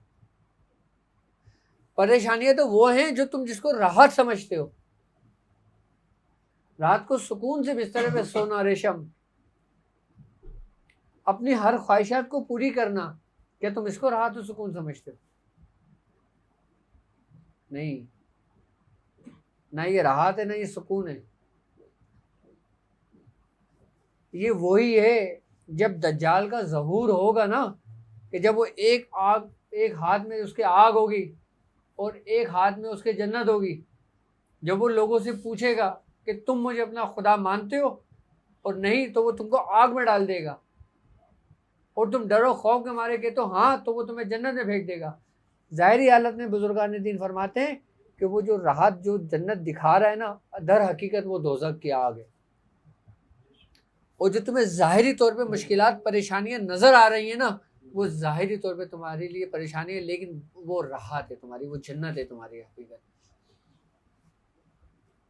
हम उस दौर में तो दाखिल हो चुके हैं, हम जिसको आसानियां समझते हैं, राहत समझते हैं, सुकून समझते हैं, आसाइश समझते हैं दुनियावी, जबकि वो हमारे लिए ऐसा कुछ भी नहीं है, वो सब वक्ती है। हम जिसको परेशानियां समझते हैं, मुसीबत समझते हैं, ये समझते हैं, वो असल में हमारे लिए राहत है। अगर किसी को सूरह कुरैश पढ़ने के लिए बता दो, सूरह मुज़म्मिल पढ़ने के लिए बता दो, सूरह इखलास पढ़ने के लिए बता दो, सबसे पहला सवाल क्या होता है लोगों का? कितनी मरतबा पढ़ना है? कुछ पढ़ने से मसला तो नहीं होगा, कोई परेशानी तो नहीं होगी। तो ये परेशानियां हमने अपने साथ खुद मुसल्लत की हुई हैं, जबकि ये परेशानियां नहीं हैं, ये राहत है, ये सुकून है, यही कामयाबी का रास्ता है। अल्लाह तबारक ताला कुरान में कहता है, तुम क्या समझते हो तुम यूं ही जन्नत में चले जाओगे, हालांकि तुम पर ऐसे वाकयात, ऐसे हालात नहीं पेश आए जो तुमसे पहले लोगों को पेश आए थे। ये कुरान की आयत का तर्जुमा है। तो तुम लोग ऐसी जन्नत में चले जाओगे, वो कह रहा है कुरान में, मैं नहीं कह रहा। क्या तुम यूं ही जन्नत में चले जाओगे, जबकि तुम पर वो परेशानी, वो हालात नहीं आए जो तुमसे पहले लोगों पर आए थे? क्या ऐसे हालात वक्त आए तुम्हारे ऊपर? तो तुम अपना तजिया क्यों नहीं करते हो?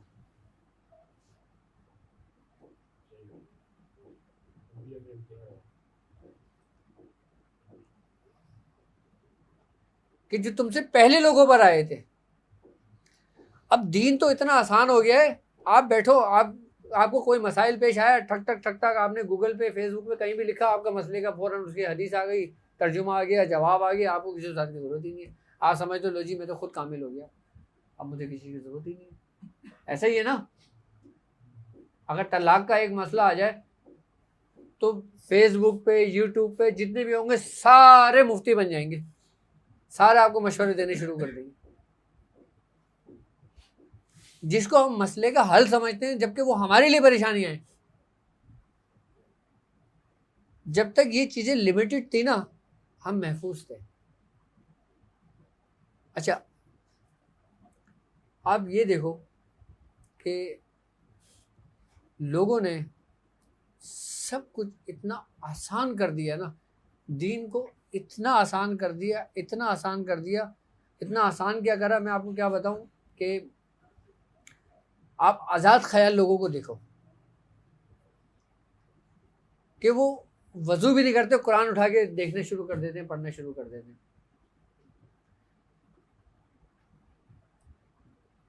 पर्दे की अगर बात आती है तो क्या कहते हैं कि पर्दा किसका है? आंखों का पर्दा होता है, पर्दा नहीं होता। अब ये क्या है, तुम्हारे लिए ये आसानियां बनाई जा रही हैं कि तुम्हारे लिए ऐसे दलाइल दिए जा रहे हैं तुम्हें, और ऐसे मसाइल तुम्हें पेश किए जा रहे हैं तुम पर कि तुम बोलोगे यार आसानी तो है, जबकि दरअसल वो आसानी नहीं होगी। जिन बुजुर्गों ने इतनी मुशक्क़त, इतनी तकलीफ़ें, इतनी परेशानियां उठाई हैं, 40-40 साल, 70-70 साल, 60-60 साल लोगों ने जंगलों में गुजार दिए, वो कौन लोग थे फिर? क्यों गुजार दिए थे? मैं आपको दोनों पहलू दिखा रहा हूँ, आसानी का भी और मुश्किल का भी। जो तुम्हें तुम्हारे रब ने आसान किया है, तुमने वो छोड़ दिया। जो तुमने अपने लिए आसानियां पैदा करने शुरू कर दी, वो तुम्हारे लिए नुकसान दे। एक आसानी तुम्हारे लिए तुम्हारा रब करता है, फ़इन्नमाल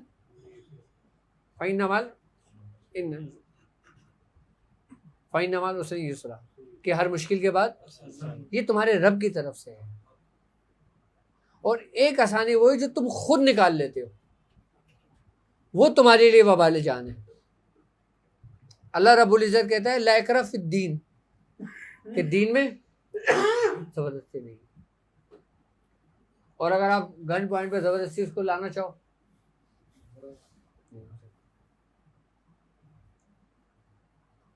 अब यहूदियों का, कुफ़ारों का, इन लोगों का सबसे ख़तरनाक हथियार हमारे दीन के अंदर शामिल हुआ है, वो ये कि इसमें आसानियाँ पैदा कर दो।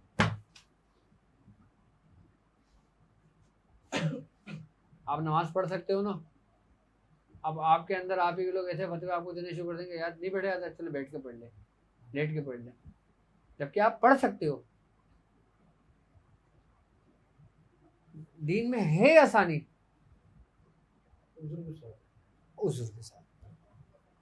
अब ये बोलेंगे नहीं यार जी मेरा पेड़ बहुत निकला हुआ, मुझे झुकते में ना परेशानी होती है, अब मैं बैठ के नमाज पढ़ लूँ। अभी हज़रत क्या पेश करें अपना पेड़, अभी इसमें 10 दलीलें लेकर आ जाएंगे और ये आसानी के लिए नमाज पढ़ने बैठ जाएंगे बैठ कर। हाँ अच्छा, ये मोहब्बत, ये मामलात, ये आसानियाँ आपको सबसे ज़्यादा जो ना पाकिस्तान और हिंदुस्तान में मिलेंगी।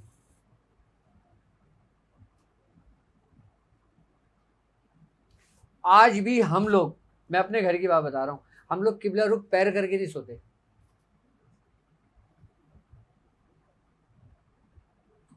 क्यों? नहीं, उधर सरकार दो आलम सल्लल्लाहु अलैहि वसल्लम आराम फरमा। हम काबे की तरफ पैर करके नहीं सोते, नहीं जी वो अल्लाह का घर है, जबकि अल्लाह का घर कहाँ पर है और तुम कहाँ पर हो। और वहाँ पर मैंने खुद देखा है कि एक अरबी कुरान पाक पढ़ रहा है, उसने वही कुरान को सर के नीचे रखा, पैर फैला के यूँ बढ़ के कड़ाई ले रहा है। अब मैंने उसको देखा, मैंने उसको थोड़ा सा पैर उसके पैर से करा उधर, वो पता नहीं अरबी में शुरू हो गया आधा आधा आधा, मैं फिर आगे छोड़ दिया। अदब तुम्हें मिलेगा सिर्फ और सिर्फ कहाँ, पाकिस्तान और हिंदुस्तान में, अदब और एहतराम। और ये मोहब्बत ही है जिसने हमारे दीन को जिंदा रखा हुआ है। ये मोहब्बत ही है कि जब सरकार दो आलम का नाम आता है तो हम अंगूठे से चूमते। अब ये चीज़ें भी ख़त्म होती जा रही हैं क्योंकि हम आसानियाँ तलाश कर रहे हैं।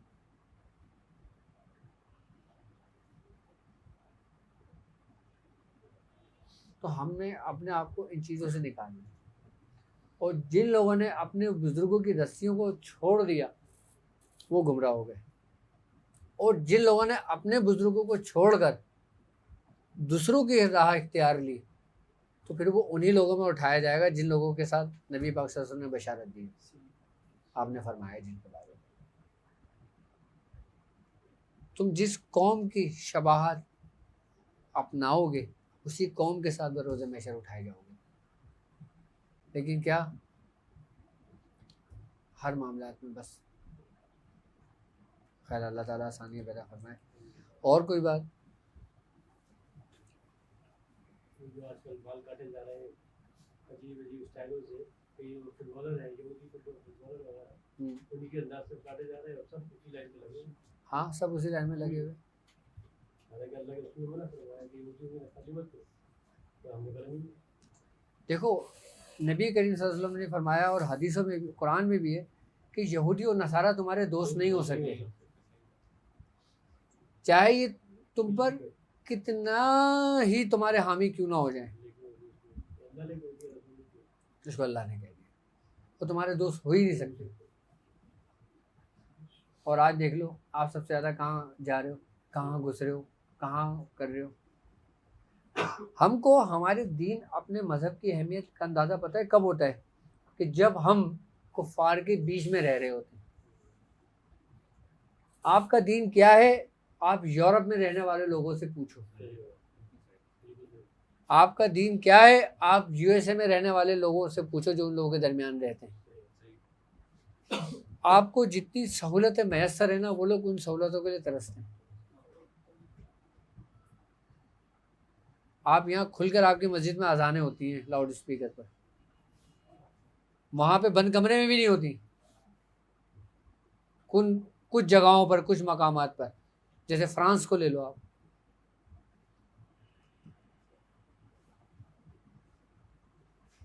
लेकिन क्या बस असल में हम लोगों ने भी तो बस हम लोग जो ना मुर्दा परस्त हो गए हैं, पता है, मैं हकीकत बता रहा हूँ आपको, हम लोग मुर्दा परस्त हो गए। उसकी वजह ये है कि हम जीते जी कदर नहीं करते, याद आते हैं मरने के बाद कदर होती है।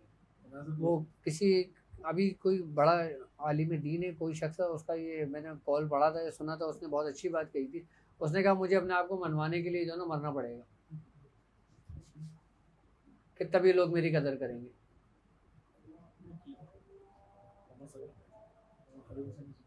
खादिम हुसैन रिजवी साहब का ये बात आप देख लो, फिर मेरे जाने के बाद ज़माना याद करेगा। अल्लाह जमा हो जाए मामला नहीं हो।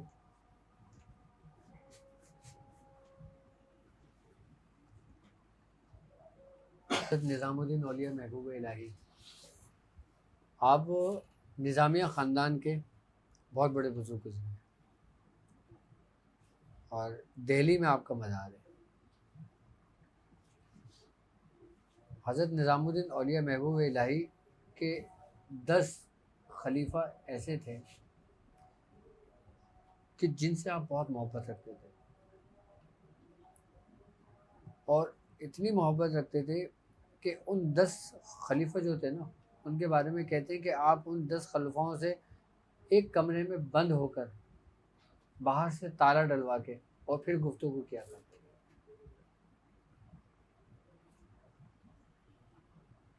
उन 10 जो उनके खलीफा थे उनके बाकायदा तौर पे नाम हैं, और उनके बारे में ये था कि हज़रत निज़ामुद्दीन औलिया महबूब इलाही ने अपने हयात में फरमाया था कि ये जन्नती होंगे मेरे साथ।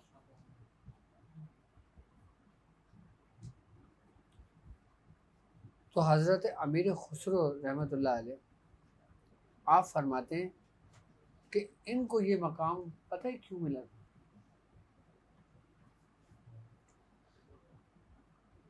आपने फरमाया था कि जो शख्स ये चाहता हो कि उसके दिल में शेख की मोहब्बत में रहे और जिस रास्ते पे वो चल रहा हो उसको उसमें कामयाबी मिले, वो एक काम कर ले बस। इसमें कोई शक नहीं कि अगर वो कुछ नहीं करता, उसी वो ये काम करता है, वो विलायत के आला मकाम पर फायज होगा। यानी कि सिर्फ इस अमल करने से उसको विलायत दे दी जाएगी। निज़ामिया ख़ानदान के अंदर अक्सर बुजुर्गों को विलायत सिर्फ इसी अमल की वजह से मिली है। वो अमल क्या था? आपने फरमाया था कि फजर की नमाज पढ़ते हो आप, फजर की 2 सुन्नतें, ठीक है, आपने पहली सुन्नत में सूरह फातिहा पढ़ना है और सूरह काफिरून पढ़ना है और दूसरी रकात में आपने सूरह इखलास पढ़ना है। यानी कि सुन्नत में, फजर की 2 सुन्नत में पहली सूरत में क्या आ गई, पहली रकात में सूरह काफिरून और दूसरी रकात में क्या आ गई, सूरह इखलास आ गई। सुन्नत मुकम्मल हो गई, फ़र्ज पढ़ ली, ये नमाज आपकी पूरी हो गई। ठीक है। इसके बाद आप ज़ोहर में आ जाओ।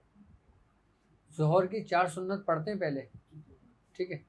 पहली रकात में सूरह काफिरून पढ़ना है, दूसरी रकात में सूरह इखलास पढ़ना है, तीसरी में सूरह फलक पढ़ना है, चौथी में सूरह नास पढ़ना है। ठीक है। ये कितनी हो गई, 4 सुन्नत। फिर आपने 4 फर्ज पढ़ ली। फिर आप दो सुन्नत के अंदर फिर आपने ज़ोहर की जो 2 सुन्नत होगी उसमें सूरह फातिहा पढ़ना है और सूरह फलक पढ़ना है और सूरह नास पढ़ना है। अच्छा, ये एक तरतीब चल रही है पूरी फजर से, चारों कुल की तरतीब चल रही है ये। ठीक है। अब आप आ जाएं असर में। 4 सुन्नत है और 4 फ़र्ज है। अक्सर लोग 4 सुन्नत छोड़ देते हैं, 4 फ़र्ज पढ़ लेते हैं। उन 4 सुन्नत के अंदर जो ना इसी तरतीब के साथ पहली रकत में सूरह काफिरून, दूसरी में सूरह इखलास, तीसरी में सूरह फलक, चौथी में सूरह नास, ये मुकम्मल हो गई। अब आ जाए मगरिब में।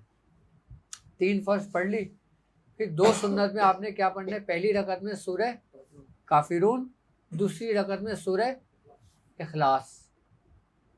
ठीक है। अब आप इशा में आ जाएं। इशा की 4 सुन्नत पढ़ते हैं। पहली में क्या पढ़ना है, सूरह काफिरून, सूरह इखलास, सूरह फलक, सूरह नास। हो गई तरतीब। फिर 2 सुन्नत बची, फिर आपने हैं सूरह फलक और सूरह नास पढ़ना है। यानी कि फजर की सुन्नत और इशा में ये पूरी एक कड़ी और एक जंजीर बनी हुई है, एक तरतीब बनी हुई है। किसकी, जो हर नमाज एक नमाज को अपने साथ जोड़ रही है। किसके जरिए, चारों कुल के जरिए। आप फरमाते हैं कि जो शख्स इस तरतीब के साथ ये पढ़ता है वो हिसार में हो जाता है, उसके ऊपर जादू असर नहीं करता, वबाएं बलाएं मुसीबत परेशानी उस पर असरअंदाज नहीं होती। ये निज़ामिया ख़ानदान का वो तरीक़ेकार है जो मियाँ हुजूर ने मुझे तालीम किया था। और आपने फरमाया था कि अगर कोई शख्स इस चीज़ का ख्वाहिशमंद हो कि वो उसको विलायत दी जाए, उसको कोई जिम्मेदारी दी जाए, वो इस तरतीब के साथ इन 5 नमाज़ों का एहतमाम करे। और इसके साथ तहज्जुद का भी है। क्या, हाँ, तहज्जुद का भी है। तहज्जुद में कितनी रकातें पढ़ते हो आप? 12 हैं। ठीक है। अब मियाँ हुजूर फरमाते हैं कि निज़ामिया ख़ानदान के अंदर तहज्जुद की नमाज़ पढ़ने का एक ख़ास तरीक़ेकार है जो बुजुर्गान दीन ने बाकायदा सीना ब सीना रखा है। आपने पहले 2 सुन्नत की नियत करनी है। अच्छा, इसका हिसाब किताब होता है कि चाँद की तारीखों से, यानी कि चाँद की पहली तारीख से लेके चाँद की 15 तारीख और चाँद की 15 तारीख से लेके चाँद की 30 तारीख। बुजुर्गान दीन फरमाते हैं कि जब चाँद की पहली तारीख हो, क्या, चाँद की पहली तारीख हो, जब आप तहज्जुद के लिए खड़े हों तो आपने 2 रकात नमाज तहज्जुद की करना है। पहली रकत में आपने 1 दफ़ा सूरह इखलास पढ़ना है, दूसरी रकत में आपने 2 दफ़ा सूरह इखलास पढ़ना है। फिर आप सलाम फेर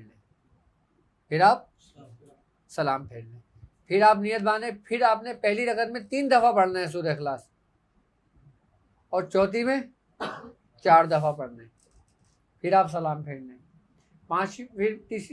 फिर 5 मरतबा पढ़ना है, फिर 6 मरतबा पढ़ना है। इस तरीके से एक एक सूरह इखलास बढ़ाते चले जाएंगे।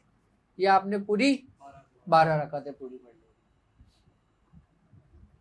आप तहज्जुद की नमाज सिर्फ 3 दिन इस तरतीब से पढ़ के देख लो, आप अपने अंदर कैफियत मुझे बताना। कहते हैं कि जो शख्स सरकार दो आलम सल्लल्लाहु अलैहि वसल्लम की ज़ियारत का मुश्ताक हो, उसको ज़ियारत करने का शौक़ हो और वो ज़ियारत का तलब रखता हो, वो इस तरतीब के साथ तहज्जुद की नमाज़ पढ़ ले, उसको सरकार दो आलम सल्लल्लाहु अलैहि वसल्लम की ज़ियारत हो जाती है। अच्छा, ये तरतीब चाँद की पहली तारीख से लेके 15 तारीख तक पढ़ेंगे। जब 16वीं तारीख होगी ना, तो आपने पहली रकत के अंदर 12 मरतबा पढ़ना है, दूसरी रकत में 11 मरतबा पढ़ना है, तीसरी रकत में 10 मरतबा पढ़ना है, चौथी रकत में 9 मरतबा पढ़ना है। यानी कि जिस तरतीबों से आप मंजिलों के ऊपर जाने बढ़े थे, चाँद की पहली तारीख से जूं चाँद बढ़ता है, आप ऊपर की जाने बढ़ोगे। अब जूं चाँद घटेगा और फिर आप इसको घटना शुरू कर देंगे। यही तो तरीक़ेकार थे जो इंसान को कामयाब करते थे। यही तरीक़ेकार पूछने के लिए तो बुजुर्गान दिन एक जगह से दूसरी जगह मीलों सफ़र करते थे, और बुजुर्गान दिन उस वक्त बताया करते थे जब महफिल में तमाम लोग चले जाया करते थे, क्योंकि जिसकी जो तलब होती थी वो उसको मिलती थी। और अब कितनी आसानी हो गई है, बेतलब मिल रहा है, इसलिए अहमियत नहीं होगी। हाँ, हमारे पास निज़ामिया ख़ानदान भी है जी। हज़रत शेख निज़ामुद्दीन औलिया महबूब इलाही से हज़रत शेख जहानिया जहांगश रहमतुल्लाह अलैह ऊट शरीफ वाले, उनसे बाकायदा हम तक सिलसिला पहुँचता है। आपको 14 खानवादों की खिलाफत की इजाज़त थी हज़रत मखदूम जहानिया जहांगश। ये नमाज का तरीका और तहज्जुद का तरीका, ये समझ लें कि आप इसको मजबूती से पकड़ लें। मैं कहता हूँ ना कि इस सफ़र में इंशाअल्लाह ताला आपका चलना फिरना उठना बैठना हर चीज़ आपकी इबादत हो जाएगी। अच्छा, आपको पता भी नहीं चलेगा। एक वो होता है कि जो हम ज़बरदस्ती काम कर रहे होते हैं, एक वो होता है जो हमारी आदत बन जाती है। मैं चाहता हूँ कि आप इसको आदत बना लें। नमाज तो पढ़ते ही है ना, आदत बना लें।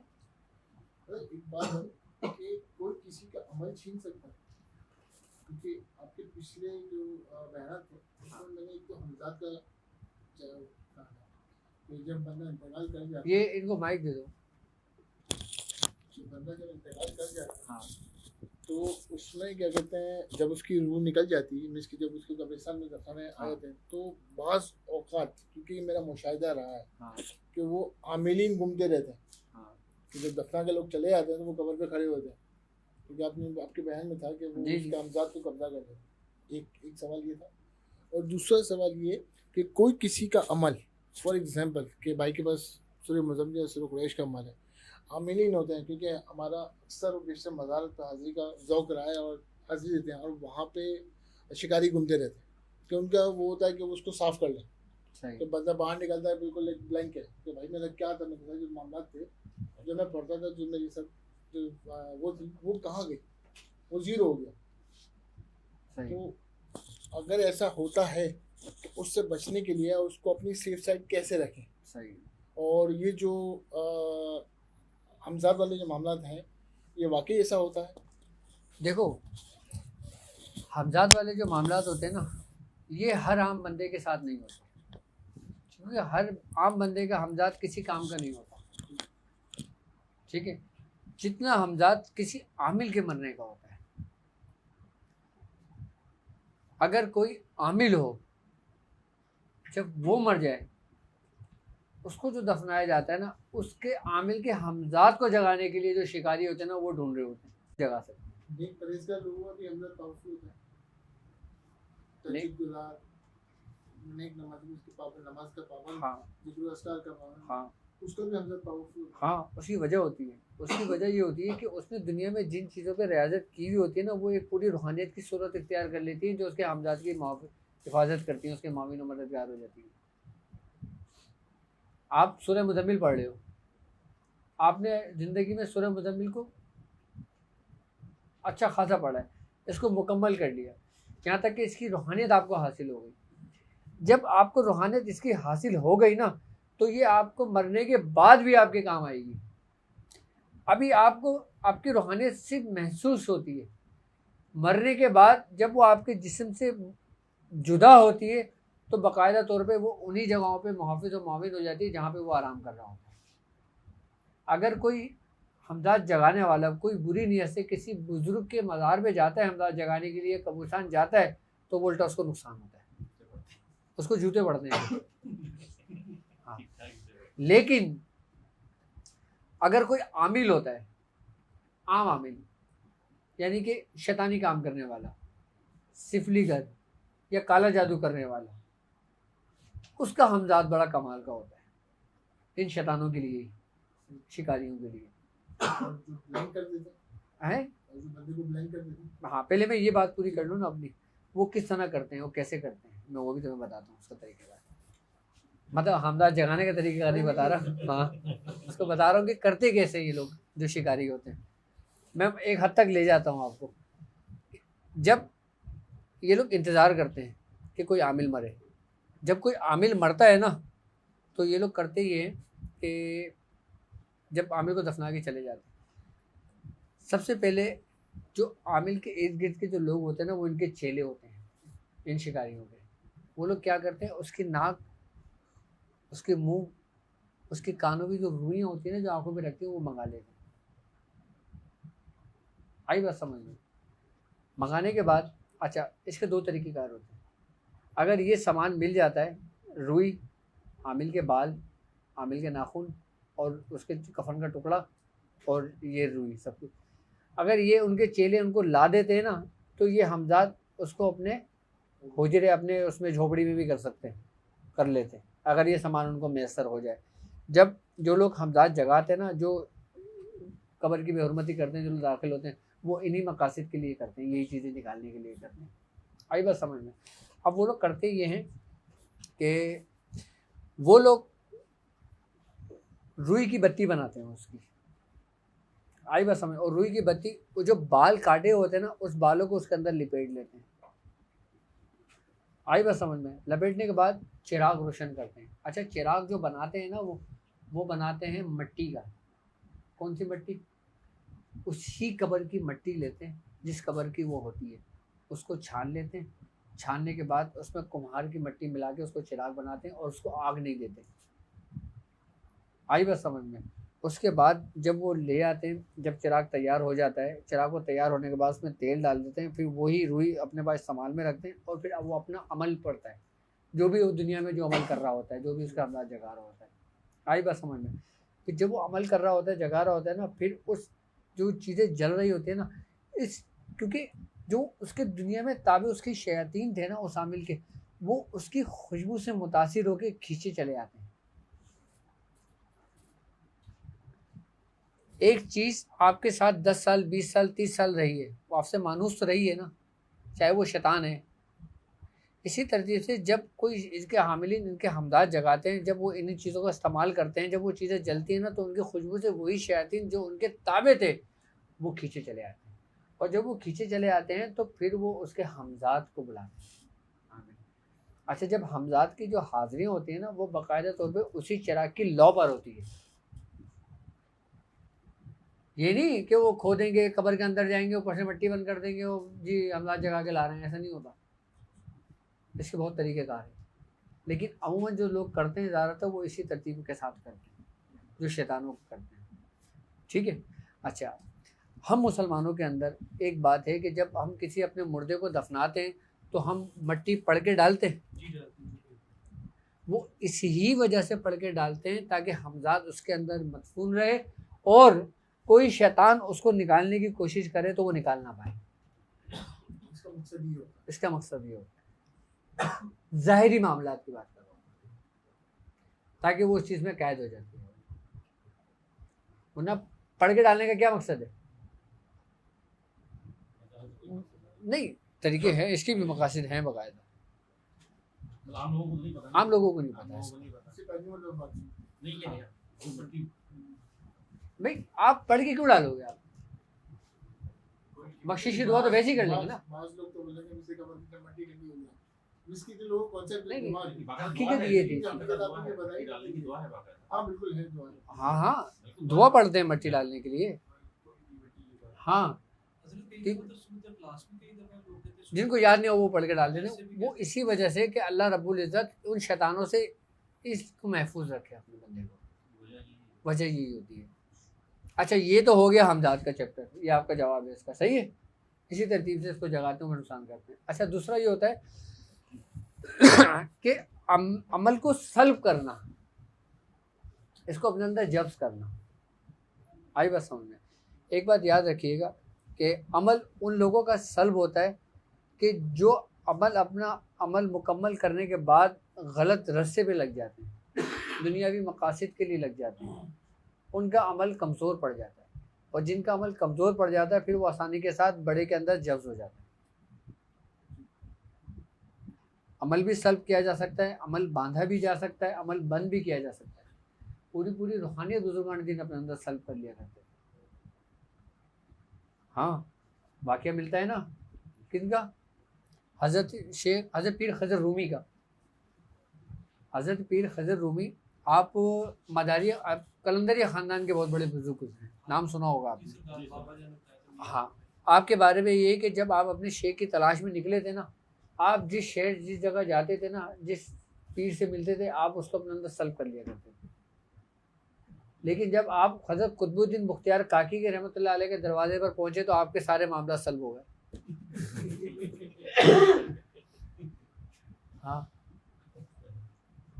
आपके सब कुछ सल्ब कर लिया था आपने। फिर जब सब कुछ सल्ब हुआ था आपने वही घुटने टेक दिए कि यही मेरी मंजिल है।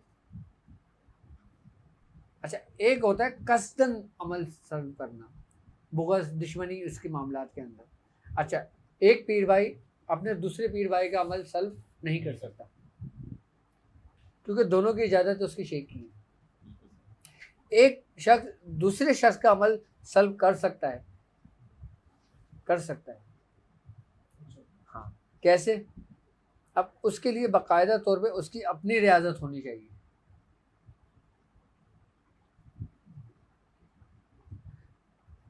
अच्छा, जो अपने बुजुर्गों के रास्ते पर होगा वो ये कभी भी ये काम नहीं करेगा। अच्छा, पीर भाई का क्यों नहीं कर सकता? नहीं, एक ही शेख तो है। वो इसलिए कि पीर का एक कॉल है, पीर का एक कॉल है कि जिसने अपने पीर भाई को देखा उसने अपने पीर को देखा, कि जिसने अपने पीर भाई को देखा उसने अपने पीर को देखा। तो वो कैसे कर सकता है?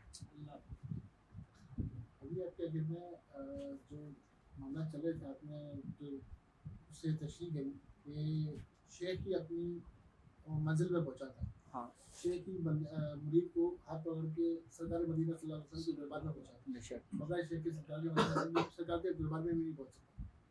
अब हम यहाँ पे मुख्तलिफ लोग हैं और सबके शुरूख अलग अलग हैं। आपके हम उस पर रहनुमाई में बैठे हुए हैं, आपकी शागिर्द में बैठे हुए, आपने बहुत सारे अमाल, बहुत सारी हमको रहनुमाई बताई।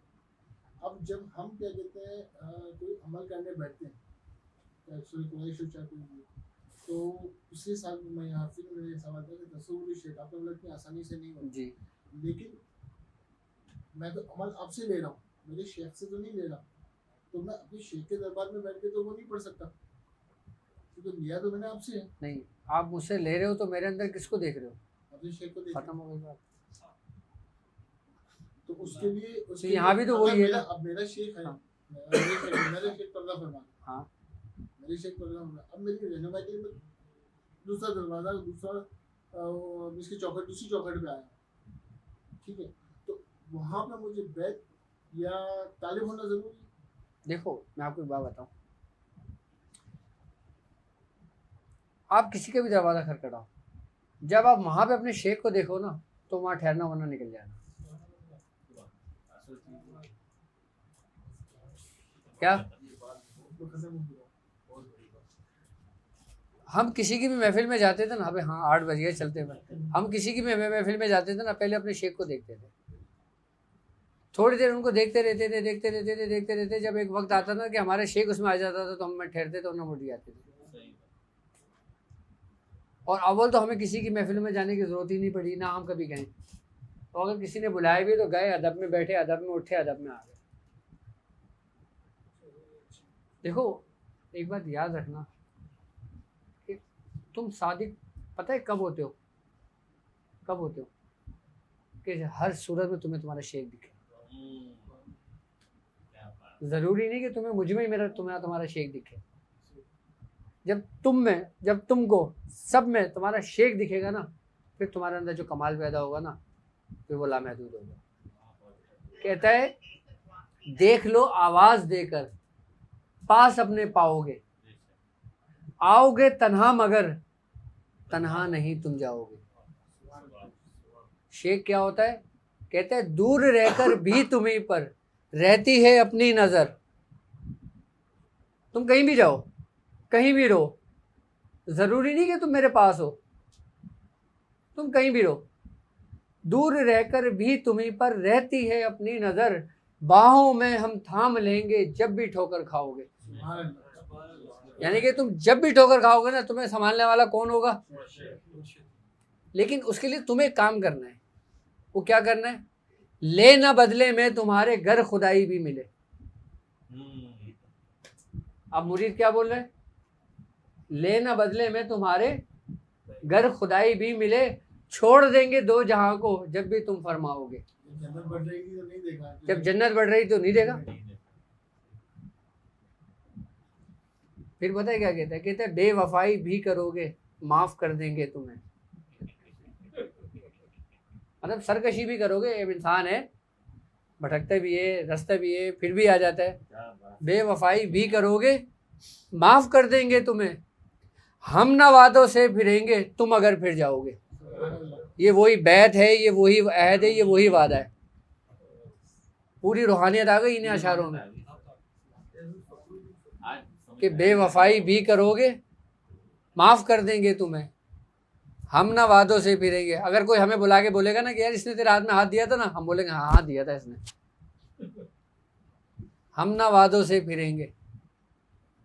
मालिक यौमुद्दीन कि जब इंसाफ के दिन का मालिक जो है, जब वो इंसाफ करेगा। हम ना वादों से फिरेंगे तुम अगर फिर जाओगे। भाई एक बाप के 10 औलाद हैं, एक बाप के 10 बेटे हैं, ठीक है। अगर 9 बेटे गुमराही के रास्ते पे चले जाते हैं तो बाप को दुख होगा नहीं होगा? तो बाप उन 9 पे ज़्यादा तवज्जो करेगा ना बनिस्बत एक के। तो बाप अपनी औलाद को नहीं छोड़ता, चाहे वो सरकश हो, बेवफा हो, कुछ भी हो, वो नहीं छोड़ता उसको। वो छोड़ रहा होता है लेकिन वो नहीं छोड़ता उसको। हाँ होता है, छलांग लगाता है तो एक कंबल ही पड़ जाता है। उसका साथी होता है, वो कहता है भाई तू कंबल को छोड़ दे। मैं कंबल को तो छोड़ने का, कंबल मुझे नहीं छोड़, कंबल मुझे नहीं छोड़ा। सही बात है। मौलाना रूबी ने वाकई बयान किया। चलो मेरे क्लिनिक का टाइम हो गया। सुबहान अल्लाह बारगम यार तुही, सुबहान अल्लाह बार कुशाई शिकार तुही, सुबहान अल्लाह बहरमत कुल फयाकुन, सुबहान अल्लाह मराज मन हासिल। या इलाहुल आलमीन, या इलाहुल आलमीन, तेरा जिक्र अस्कार किया गया। या इलाहुल आलमीन, तेरे दोस्तों का जिक्र अस्कार किया गया। या इलाहुल आलमीन, इसमें गलती बताई हुई हो तो अपने रहम करम अपने फजल से माफ़ फरमा। या इलाहुल आलमीन, हमें अपने बुज़ुर्गों के रास्ते पे रखना। या इलाहुल आलमीन, हासिदों के हसद से महफूज फरमा। या इलाहुल आलमीन, जादू के शर से महफूज फरमा। या इलाहुल आलमीन, शयातीन के शर से महफूज फरमा। या इलाहुल आलमीन, हमें सरकार दो आलम सल्लल्लाहु अलैहि वसल्लम के रास्ते पे चलने की तौफीक अता फरमा। या इलाहुल आलमीन, जो बीमार हैं उनकी बीमारियों को सही फरमा। या इलाहुल आलमीन, जो परेशान हाल उनके परेशानियों को दूर फरमा। सुबहान रब्बिक रब्बिल इज़्ज़ति अम्मा यसिफून व सलामुन अलल मुरसलीन वल्हम्दुलिल्लाहि रब्बिल आलमीन। आज जो बेहतर तलब जिसने लेना है वो आ जाए। एक दूसरे के पीछे हाथ रख लेना बस।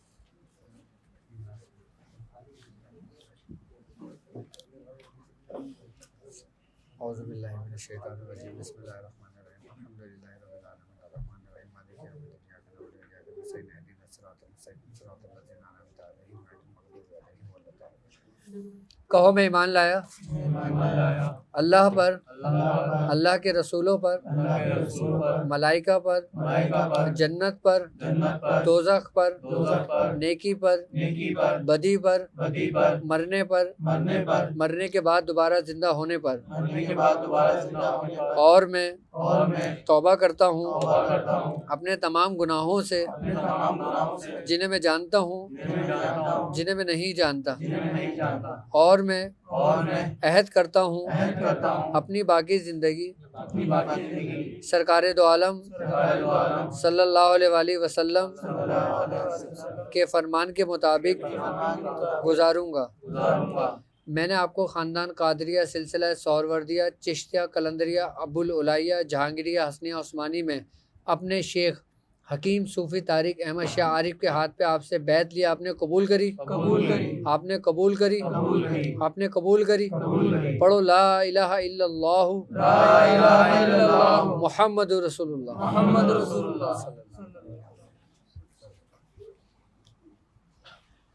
चलो भैया, बाद में मुलाकातें होंगी ताकि मैं मरीजों को देख लूँ, बाहर रश लग गया होगा। वालेकुम अस्सलाम व रहमतुल्लाहि व बरकातहू। सही है।